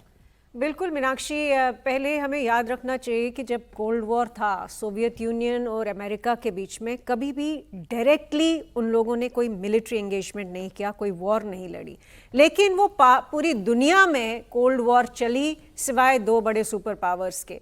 वही हाल हम अभी दोबारा देख रहे हैं कि चीन, रशिया, यूएस, इजराइल आपस में डायरेक्टली भिड़ने वाले नहीं है, लेकिन हम देख रहे हैं कि ईरान मुझे लगता है कहीं ना कहीं विक्टिम बन रहा है उस कोल्ड वॉर का जो 2.0 है, कि एक तरफ से चाइना, एक तरफ से यूएस, और ईरान चूंकि इजराइल को हमेशा खतरा रहता है ईरान से, और ईरान और इजराइल की काफ़ी एक हॉस्टाइल रिलेशनशिप है, उसमें ईरान कहीं ना कहीं पिस न जाए। बिल्कुल राकेश जी का जो फियर था वो बिल्कुल सही है, लेकिन साथ ही साथ में मुझे लगता है ये भी हमें याद रखना चाहिए कि इस वक्त प्रधानमंत्री मोदी जी ने इनफैक्ट पुतिन को कुछ साल पहले समझाया था कि ये युद्ध का समय नहीं है। वाकई अगर देखा जाए, ना यूएस इस कंडीशन में है, ना चाइना इस परिस्थिति में है कि एक कन्फ्रंटेशन डायरेक्ट या इनडायरेक्ट इन दो सुपर पावर्स के बीच में हो, क्योंकि अगर ये दोनों भिड़ जाते हैं तो पूरी दुनिया जो है इसमें बिल्कुल इन्वॉल्व हो जाएगी, कोई भी न्यूट्रल नहीं रह पाएगा, आपको एक ना एक साइड लेना पड़ेगा। इसलिए आर्थिक, अभी अगर आप देखें, एक वैसे ही एक डिसरप्शन आया है कोविड के टाइम से लेकर अभी तक, एक इकोनॉमिक डिसरप्शन है, सप्लाई चेन्स का डिसरप्शन है, सारे दुनिया हेमिस्फेयर्स में बट रही है, मल्टीपोलैरिटी की वजह से भी कहीं ना कहीं देश जो है अपनी अपनी बात रख रहे हैं, अपना इंटरेस्ट रख रहे हैं। वो एक इकोनॉमिक क्राइसिस जो है वो ऑलरेडी चल रहा है, लेकिन ये economic crisis humanitarian crisis catastrophe बन सकती है अगर यूएस और चाइना ईरान में भिड़ जाते हैं या कहीं और भिड़ जाते हैं। फिलहाल तो सायरन ऐसा ही बज रहा है, ये सायरन तो ऐसा ही दिखाई दे रहा है। दुनिया का सबसे हाईटेक, सबसे सेफ और सबसे स्पेशल विमान अमेरिकी राष्ट्रपति का एयरफोर्स 1 कई खूबियों से लैस है, तो हम जानते ही हैं। ना मिसाइल इसे गिरा सकती है, ना कोई हमला इस पर कोई असर कर सकता है। लेकिन ट्रंप के इस विमान में अचानक आ गई खराबी, जिसके बाद व्हाइट हाउस प्रशासन सख्ते में आ गया।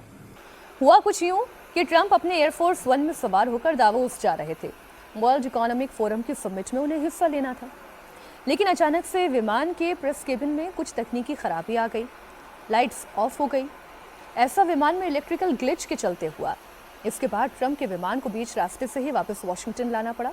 ट्रंप अब दूसरे विमान से स्विट्जरलैंड के लिए रवाना हो चुके हैं, और जब वो दावोस पहुंचेंगे तो फिर वहाँ पर जो भी बोलेंगे उस पर तो हमारी नज़र है ही, लेकिन बड़े बड़े देशों में ऐसी छोटी छोटी बातें होती रहती हैं।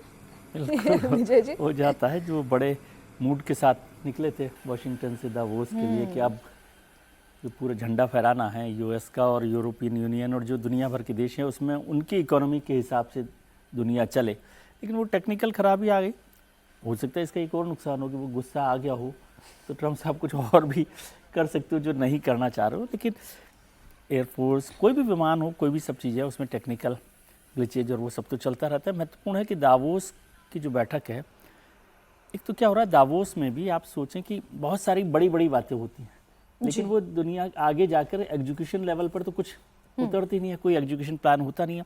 और उससे भी इम्पॉर्टेंट बात है कि जितने हमारे इश्यूज हैं, कंसर्न है ह्यूमन इश्यूज़ के, क्लाइमेट को लेकर या और सब बातों, उन सबसे दूर ये दुनिया जी रही है जी, दावोस की दुनिया। दावोस तो कहते हैं वाइन एंड डाइन। हाँ, तो wine and dine specially winters में जाके, तो वाइन एंड डाइन तो ठीक है, लेकिन अच्छी बातें करते हैं। लेकिन वो यदि दावोस की बातें जमीन पर उतरने लगी तो शायद दुनिया बेहतर हो सकती है। क्या उस पर कभी दावोस में बैठे हुए बड़े लोग चिंता करते हैं? नहीं, वो सब प्रतीकात्मक तौर पर चर्चा होती है। प्रतीकात्मक चर्चा होती है और सब अपने इंटरेस्ट और अपने जो विंटर्स के जो बड़े बड़े जैकेट्स हैं उनके अंदर ही वो रह जाती हैं बातें, निकल कर कभी नहीं आती। बिल्कुल। अच्छा, क्योंकि दावोस की बात हो रही थी और मैं लगातार दावोस से जुड़ी हुई इतनी सारी खबरें पढ़ रही हूँ, इसी में एक और खबर ये भी है कि कनाडा की ही तरह यूरोप के देश भी चीन के साथ व्यापारिक रिश्ते सुधारने के लिए भागदौड़ कर रहे हैं। तो वो चीन के अंदर इंटरेस्ट देख रहे हैं राकेश जी। अब उनको इंटरेस्ट चीन में दिखाई दे रहा है। उनको पता है कि भाई यूरोप को तंग कर रहे हैं अमेरिका, तो उनका रिसोर्ट कहाँ हो सकता है? उनका रिसोर्ट भारत हो सकता है, उनका रिसोर्ट चीन हो सकता है। यही बात तो अब अमेरिका के अंदर से, जो मैं पहले बोला कि अमेरिका के अंदर से यही आवाज़ उठ रही है कि आप जो एक ग्लोबल छवि है अमेरिका की, आपकी इस हठधर्मिता के चलते बिगड़ रही है। तो जो इन्वेस्टर हों, विजय जी ने कहा कि भारत के साथ एक भरोसा की बात है। देखिए, भरोसा सबसे बड़ी चीज होती है। चीन के साथ वो विश्वसनीयता नहीं, अभी भी चीन के साथ विश्वसनीयता नहीं, लेकिन आर्थिक मोर्चे पर चीन के साथ जाना उनकी मजबूरी है। लेकिन उनकी नजर कहाँ है? भारत पे है। ईरान भले ही चाइना से कार्गो लिया हो, लेकिन बात तो भारत से किया है वो। यानी उसको आज भी विश्वास है कि यदि हमको कल किसी तरह का संकट या मुसीबत आई तो भारत यदि खड़ा हुआ तो पीछे नहीं हटेगा। लेकिन चाइना कल को यदि उसको फायदा दिखा तो वो अमेरिका के साथ दोस्ती भी कर सकता है हमको छोड़ के। ये जो है ना, ये इजराइल से दिख रहा, कितने पक्के दोस्त थे इजराइल और अमेरिका, आज उसने इजराइल को छोड़ दिया। तो इसलिए भरोसे की जहां तक बात है, तो आज भी विश्व में भरोसे में भारत जो है, जितने अपने आप को शक्तिशाली देश बना के चल रहे हैं, उनमें भरोसे में भारत आज भी शीर्ष पे। आइए अब बात पाकिस्तान की करते हैं। हमारा फेवरेट टॉपिक पाकिस्तान। मैंने पाकिस्तान की बात की, आती जी आपको इतनी हंसी आने लगी। फेवरेट टॉपिक तो है, एक इशू है जिसपे पूरी कंसेंसस है, कोई सदाबहार है, सदाबहार पाकिस्तान कभी नहीं होता, और पाकिस्तान की बेइज्जती भी सदाबहार हो गई है।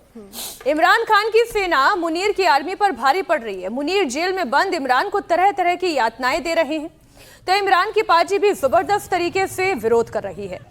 अडियाला जेल के बाहर फिर हंगामा हुआ। रावलपिंडी की अडियाला जेल के बाहर इमरान समर्थकों की बुरी तरह से पिटाई की गई है। इमरान की बहन अलीमा के साथ भी पुलिस ने धक्का मुक्की की है। इमरान की बहन और उनके समर्थकों के साथ जो धक्का मुक्की हुई, फिर गिरफ्तारी भी हुई, ये सभी इमरान से मुलाकात पर बैन हटाने की मांग को लेकर कई दिनों से प्रदर्शन कर रहे हैं। कल रात भी शांतिपूर्ण प्रदर्शन चला। देखिए, कैलेंडर में तारीखें बदलती जाती है, साल बदलता जाता है, लेकिन इमरान खान की स्थिति बदलने का नाम नहीं ले रही। लेकिन हौसला भी देखिए उनकी बहनों का और उनके समर्थकों का कि अपने भाई की तस्वीर नहीं देखी, उनका बयान सार्वजनिक तौर पर आया नहीं। इन प्रदर्शनकारियों ने, इमरान खान के समर्थकों ने अभी तक इमरान खान को देखा नहीं जब से वो जेल गए हैं। एक बार भले वो पेशी के लिए आए थे बाहर, उसके बाद से कहाँ देखा, लेकिन मशालें उनके हाथों में जल रही हैं। इमरान की बहन अलीमा भी इस प्रदर्शन में शामिल रही।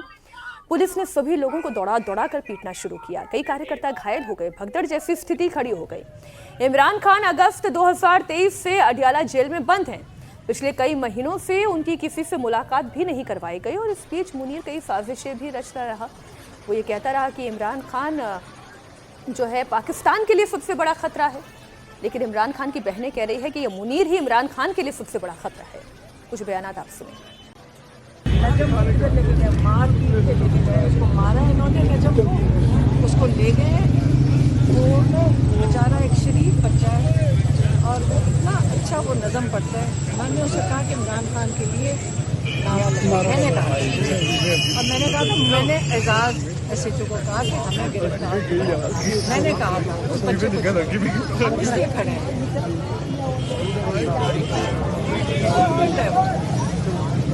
जाओ ना पहले कि तुम लोगों को गिरफ्तार। गाजा को लेकर आसिम मुनीर इधर बुरी तरह से फंसे हुए हैं। ट्रंप की भक्ति में वो ऐसे डूबे हैं कि खुद के लिए उन्होंने मुसीबत खड़ी कर दी है। अब ये भी आपको समझाते हैं कि कैसे। दरअसल मुनीर ने गाजा में अपनी सेना भेजने का ऐलान किया है, जहां वो हमास से लड़ेंगे। और ऐसा करके वो किसकी मदद कर रहे हैं? वो इजराइल की मदद कर रहे हैं। और पाकिस्तान की आवाम क्या इजराइल को पसंद करती है? वो बिल्कुल पसंद नहीं करती। शुरू से ही पाकिस्तान तो फिलिस्तीन के साथ खड़ा होता है। अब पाकिस्तान की आर्मी जाकर इजराइल के साथ खड़ी हो जाए। इजराइल के खिलाफ हर मोर्चे पर बोलने वाली आर्मी कैसे इजराइल की सहयोगी हो जाए? अगर वो इजराइल के साथ खड़े होते हैं तो पाकिस्तान में हुकूमत और मुनीर दोनों के लिए मुसीबत खड़ी होती है। बड़बोलेपन में मुनीर ने ट्रंप से कह तो दिया कि हम गाजा में आपके साथ हैं, लेकिन जाने अनजाने में उन्होंने इजराइल के साथ खड़ा होना मंजूर कर लिया है। अब सुनिए क्या कहना है वरिष्ठ पत्रकार नसुम सिट्टी का। पाकिस्तान की बेस्ट बेट यही है कि इजराइल जो है ना वो एतराज कर दे, फड्डा कर दे, अच्छा, ताकि और कहे कि हमें पाकिस्तान एक्सेप्टेबल नहीं है, फिर ये बचाव हो सकता है। मगर अगर इजराइल कहता है आ जाओ, तो फिर इनके लिए एक प्रॉब्लम तो बनेगा ना कि कैसे ये बैलेंसिंग एक्ट करेंगे। फील्ड मार्शल साहब को फिर वो वाशिंगटन जा रहे हैं, ये खबरें चल रही हैं। हाँ, ये 1 माह से चल रही हैं। हाँ, तो इसीलिए बिकॉज आई थिंक अगर ये इसके ऊपर कोई बात करनी है तो अब ये वो वक्त है बात करने का। बिकॉज बात किए बगैर आप हाँ ना करें और ना करें, ये मसला बन सकता है आपके लिए। So it's important to reach out to Donald Trump. उसके साथ कोई अंडरस्टैंडिंग करनी चाहिए कि भाई हम अगर आते हैं तो ये हमारे मसले हैं, हम यहाँ तक आ सकते हैं, इससे आगे नहीं आ सकते। हम अभी आपको बता रहे हैं, अच्छा, कल को ये हुआ ये हुआ ये हुआ, हम नहीं करेंगे कुछ भी। अगर हम करते हैं तो मुड़ जाएंगे घर में। एक तो समीर जी लगातार वो इमरान खान के समर्थकों से वैसे ही आसिम मुनीर घिरे हुए हैं। शहबाज शरीफ वैसे ही बहुत सारी तोहमतें झेल रहे हैं। प्रदर्शनकारी उनसे हैंडल हो नहीं रहे हैं। अपने ही देश में जैसे टीटीपी भी एग्रेसिव हो रही है, वो उनसे बर्दाश्त हो नहीं रहा है। और फिर अपने पांव पे उन्होंने कुल्हाड़ी दे मारी। गाजा के मुद्दे पर वो अमेरिका के साथ जाकर खड़े हो गए। क्या समझाएंगे अपनी आवाम को, वो किसके साथ हैं? देखिए, आसिम मुनीर दोनों फ्रंट पर बहुत बुरी तरीके से घिर चुके हैं। देश में भी अपने जनता के सामने वो बहुत अपने आप को लाचार महसूस कर रहे हैं, क्योंकि 8 फरवरी को ब्लैक डे बनाने की घोषणा की है वहां पर विपक्षी दलों ने। और 8 फरवरी को जिस तरीके से वहां पर धरना प्रदर्शन, चक्का जाम पाकिस्तान के अंदर होने वाला, वो एक बड़ा संकट बताएगा। और बताएगा कि आसिम मुनीर के खिलाफ और शहबाज सरकार के खिलाफ और इमरान के समर्थन में जो पाकिस्तान के अवाम है वो सड़कों पर निकलेगी। तो 8 फरवरी का दिन एक बहुत बड़ी उनके सामने चुनौती है। वो उससे निपटने की कोशिश कर रहा है, लेकिन पाकिस्तान की जनता जिस तरीके से इमरान के साथ समर्थन दे रही है, एक बड़ा मुश्किल 18 दिन बाद उनके सामने आने वाली है। अंतर्राष्ट्रीय स्तर पर देखें तो उन्होंने ट्रंप साहब को खुश करने के लिए सब बातों में हाँ में मिलाया, और ये वही ट्रंप है जिन्होंने पाकिस्तानियों को वीज़ा बैन कर दिया है। इतना कोई समर्पण करने immigration के नहीं बाद भी होगा। पाकिस्तानियों को अनुमति नहीं है अमेरिका जाने की। बता दिया अब आप जब पाकिस्तानियों को कह कि दे- तुम्हारा इमिग्रेशन अमेरिका में नहीं होगा। बिल्कुल। और अब जब आप ट्रम्प की हाँ में हाँ मिला रहे हो और आज जब कह रहे हो कि भाई हम वहां पर पीस फोर्स में अपनी सेना भेजेंगे, तो इजराइल ने तो कह दिया कि भाई सिर्फ सैनिक भेजोगे, कंट्रोल तो हमारा रहेगा, हम जैसा चाहेंगे वैसा आप करोगे। मतलब कुछ मामला इजराइल होगा को कहना पड़ेगा जो तो हुक्म गोली मेरे आपको आका खानी पड़ेगी। पाकिस्तानियों मतलब को। आगे आप रहोगे, पीछे हमारे सैनिक रहेंगे। तो अगर वहां पर गाजा में कुछ होता है, हमास गोली चलाता है, तो गोली आपको खाना पड़ेगी और आपको ही हमास पे गोली चलाना पड़ेगी। तो इजराइल जानता है कि हमास पे गोली चलाएंगे नहीं, हमास पे गोली चलाएंगे तो पाकिस्तान में बवाल मचेगा। मुझे लगता है यही सबसे बड़ी संकट इस समय पाकिस्तान सरकार के सामने है कि ट्रंप को अगर नाराज करेंगे तो जो पैसा मिल रहा है वो बंद होगा, और अगर हम ट्रंप की सुन लेंगे तो देश के हमारे खिलाफ खड़ी होगी। तो एक तरफ कुआं है और एक तरफ खाई है, ये कैसे निपटेंगे मुनीर, उनकी समझ में नहीं आ रहा है। मुझे लग रहा है मुसलमान भाई लेकिन खड़े हो जाए इजरायली यहूदियों के साथ, कैसे होगा? मीनाक्षी, इतिहास जो है ना बहुत ही कॉम्प्लेक्स चीज़ है। सबसे बड़े अगर इजराइल के सपोर्टर पूरे इंडियन सब कॉन्टिनेंट में रहे हिस्टोरिकली, तो वो मिलिट्री के जो डिक्टेटर ज़ियाउल हक थे, वो सबसे बड़े सपोर्टर थे। उन्होंने, आप ये पढ़ सकती हैं, ये कुछ भी छुपा नहीं है, सीक्रेट डॉक्यूमेंट नहीं है। ज़ियाउल हक ने इजरायलियों का साथ दिया। उस वक्त इतना इंफॉर्मेशन नहीं होता था और इतनी पब्लिक नॉलेज नहीं होती थी। पैलेस्टीनियंस का सबसे बड़ा नरसंहार अगर किसी ने किया हो तो ज़ियाउल हक ने किया। और मुनीर जो है शायद उन्हीं के नक्शे कदमों पे चलना चाहते हैं ज़ियाउल हक के, क्योंकि एक तरफ से वो इस्लाम की दुहाई देते हैं, बड़े बड़े स्टेटमेंट्स देते हैं। रेडिकलाइजेशन अगर पाकिस्तान में अभी हो रही है या हुई है कुछ अरसे से मुनीर के अंडर, वो इसीलिए हुई क्योंकि वो इस्लामिक इंडोक्ट्रिनेशन और रेडिकलिज्म को बढ़ावा दे रहे, और साथ ही साथ में वहाँ जाके ट्रंप के साथ और नेतन्याहू के साथ दूसरी डील करते हैं। तो ये जो दोगलापन है पाकिस्तानी जनरल्स का, पाकिस्तानी आर्मी का, आज का नहीं है। एक तरफ से मुंह में क्या कहते हैं, राम बगल में छुरी। ये पुराना इनका इतिहास रहा है जी। सबसे बड़े मिसफॉर्चून ये है कि पाकिस्तानी जनता को अपनी आर्मी के बारे में मालूम नहीं है। उनको ये नहीं मालूम है कि उनके साथ लगातार धोखा कैसे हुआ है। उनके जो जवान हैं, जो सोल्जर्स होते हैं, वो बहुत गरीब जनता से होते हैं। आतंकी भी अगर आप देखें पाकिस्तान में जो बनते हैं वो गरीब जनता से निकलते हैं। तो पाकिस्तान की आर्मी ने हमेशा अपने आप को फॉरेन मर्सनरी की तरह हर किसी जो सबसे बड़ा बिडर होता है उसके सामने वो हाथ फहराते हैं। एक quick comment sir, Vijay ji. मुश्किल में फंस गए हैं, मुश्किल में हैं। और जैसे अभी नजम सिटी साहब भी कह रहे थे, वाशिंगटन वो जा रहे हैं, वहाँ से कोई रास्ता निकालेंगे कि कोई रास्ता निकलना चाहिए। और उनके पास एक एक्सक्यूज़ ये भी है कि इजराइल ने कहा कि सेना उनकी रहेगी, कमांडर इजराइल का रहेगा, क्योंकि इजराइल को भरोसा नहीं है पाकिस्तान पर कि भाई वो हमास के साथ। तो वो कहे भाई इस तरह से तो नहीं चल सकते, क्या रास्ता निकाला जा सकता है उसकी वो कोशिश करेंगे। लेकिन उनको पता है अब ज़माना बदल गया। ज़ियाउल हक का बात उन्होंने की, आरती जी बिल्कुल ठीक बात की, लेकिन अब तो डे टू डे, क्या मिनट टू मिनट इंफॉर्मेशन रहती है। यदि पाकिस्तान की सेना हमास पर कितना पैसा मांग रहा है पाकिस्तान अपने पर सैनिक के लिए, इजराइल कितना दे रहा है। यहाँ सर पाकिस्तान भिखारी, ये तो पता है, एक बार फिर से बोलना चाहिए। लेकिन वो मुश्किल में है अब। देखिए इतना मत हंसिए, वो इतने दबाव में रहते, क्या करें क्या। मुनीर साहब नहीं माने वाशिंगटन साहब की बात को, ट्रंप साहब की बात को ना माने, और फिर ये और कि उन्होंने तो लंच भी करवाया उनको।